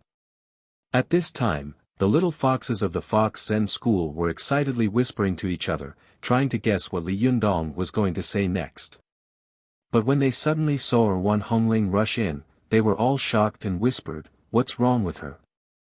Su Chan also tugged at Li Yundong's sleeve and whispered, "Yundong, did you quarrel with her again?" Li Yundong said with an aggrieved expression, "I didn't." Su Chan blinked her eyes and said, "Then why is she so angry?" Li Yundong winked and said, "Women have a few days in a month. You know." Su Chan burst into laughter. "You're so annoying. She's a cultivator. Female cultivators after the Zhuji phase don't have menstruation." Wan Hongling saw Li Yundong and Su Chan looking at her, talking and laughing. She immediately stood up, raised her eyebrows, and said loudly, "What are you guys talking about? If you have the guts, say it out loud." Li Yundong smiled and said, "We're talking about the problem of female cultivators not having menstruation after reaching the Zhuji phase." Wan Hongling finally seized an opportunity and sneered, "Menstruation means that female cultivators have a leaky body. You have to cultivate a leaky body before you can successfully reach the Zhuji phase. If you don't understand this, how do you cultivate?" Li Yundong tried hard to hold back his laughter and said, "Have you succeeded in the Zhuji phase?" Wan Hongling said angrily, "Nonsense. If I hadn't reached the Zhuji phase, how would I have the spiritual energy?" Li Yundong finally couldn't help laughing. "But I saw that you were angry just now, just like a woman on her period. I thought that you hadn't succeeded in the Zhuji phase, or that you were a special kind of cultivator who still had a period after the Zhuji phase." As soon as he said this, everyone in the Fox Zen school burst out laughing. Wan Hongling was ashamed and angry at the same time. She shouted, "Li Yundong, if you have the guts, say it again." However, Li Yundong held his stomach and laughed. Wan Hongling was furious. She saw that Zi Yuan was the last to enter the living room. She immediately pointed at Li Yundong and said loudly, "Sister Zi Yuan, look, your lover only knows how to bully me." In an instant, the laughter in the living room stopped abruptly. Everyone looked at Wan Hongling in shock, and then followed her finger to look at Zi Yuan. Everyone in the Fox Zen school looked at Zi Yuan strangely.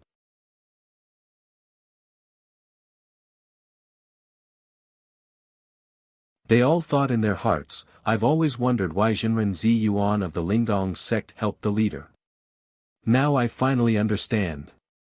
It turns out that Jinren Zi Yuan likes the leader. The leader's charm is too great. Amazing." Zi Yuan hadn't expected Wan Hongling to blurt out such a sentence. Her face suddenly turned red, and she glared at Wan Hongling with shame and anger. She shouted, "Have you taken the wrong medicine?" Her sharp gaze immediately made Wan Hongling's heart tremble. She knew that she had said something wrong, so she immediately lowered her head and sat down. Her lips wriggled, and she muttered silently, "I didn't say anything wrong. You only know how to be mean to me." Li Yundong saw Zi Yuan standing at the entrance of the door. It was rare for her to be at a loss. If there was a crack in the ground, Zi Yuan would immediately crawl into it. He quickly coughed dryly and said loudly, "Everyone, sit down. Today, the first Congress of the Fox Zen School is officially held." Silence, a deathly silence. Li Yundong looked around awkwardly, then glared at Su Chan, who was also staring at him without any reaction. Clap. Why are you in a daze? Only then did the little girl wake up as if from a dream. She clapped her hands vigorously, and the little foxes of the Fox Zen School also followed suit and applauded. A burst of sparse applause diluted a lot of the embarrassment. Li Yundong smiled dryly and said to Zi Yuan, who was frozen in place, "Jinren Zi Yuan, would you like to sit next to me?" Zi Yuan finally found a way out. She glared at Li Yundong and shouted, "Who wants to sit with you?" After that, she turned her head and sat down on the sofa with Wan Hongling. When Wan Hongling saw Zi Yuan sitting down, she was immediately overjoyed. But when she looked up, she saw Zi Yuan looking at her with a murderous expression. Wan Hongling shivered all over and lowered her head again, almost burying it in her chest. The little foxes secretly looked at Ziyuan and whispered to each other. The sound of rustling in the living room was endless. At this time, Li Yundong finally understood what it was like to be a teacher. There were only a dozen people in the living room, and only Su Chan was looking at him eagerly. The three seniors of the Fox Zen School, Chao Yi, Lu Yuehong, and Zhuang Yiting, were still sitting upright. The others were all thinking about what to do. Li Yundong cleared his throat and said seriously, "In view of some things that have happened recently, I have decided to hold a meeting. Since this is the first meeting since I took charge of the work of the Fox Zen School, I have decided to be solemn and respectful." As he said this, Li Yundong said to Su Chan, "Chaner, you will be the clerk and be responsible for taking notes of the meeting." Su Chan responded excitedly and ran back to her residence. She took a pen from Li Yundong's room and then ran back.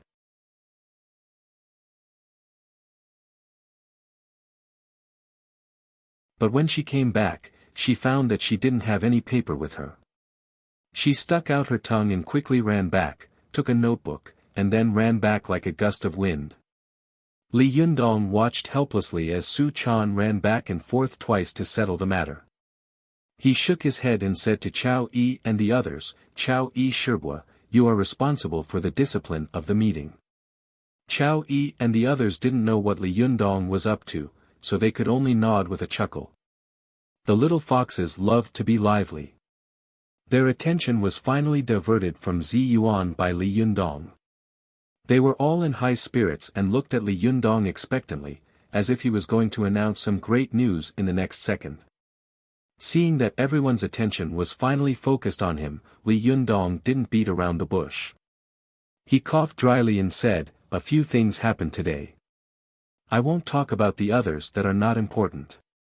The most important thing is that our shop can no longer be renovated because the workers of the decoration company have been poached by our enemy."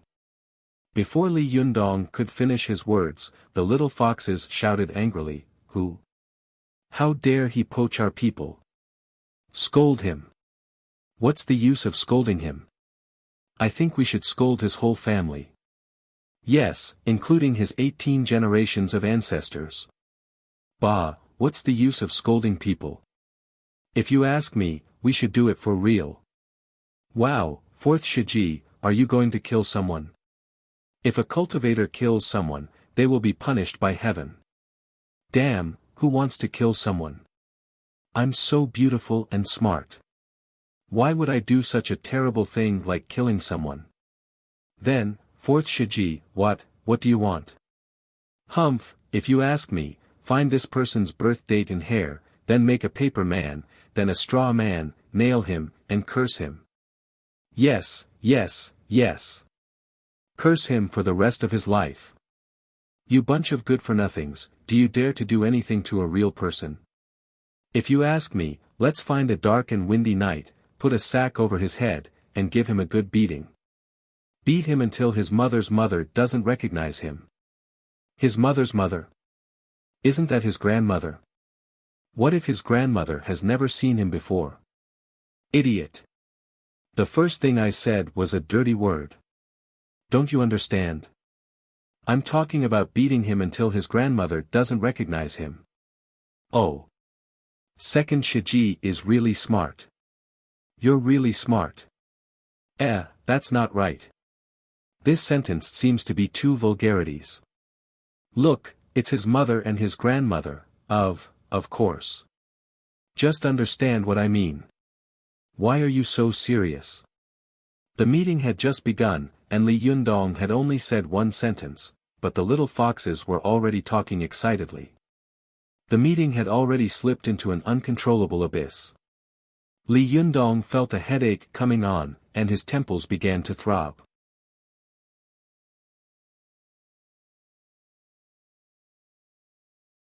Just as he was about to speak, he suddenly heard the little girl add excitedly, "If you ask me, I'll kick his balls." Damn! Li Yundong immediately went crazy and turned his head to glare at Su Chan. The little foxes also fell silent and looked at Su Chan in surprise.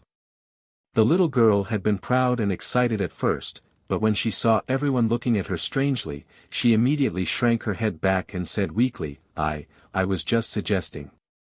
Before she could finish her words, the little foxes suddenly said in unison, yes, kick his balls. Li Yundong burst into tears. He thought to himself, what the hell, is it so difficult to have a meeting? You're tuning into the Han Li's Wuxia Chronicles YouTube channel. We're so grateful for your support, and don't forget to subscribe to join us on this incredible journey through captivating stories.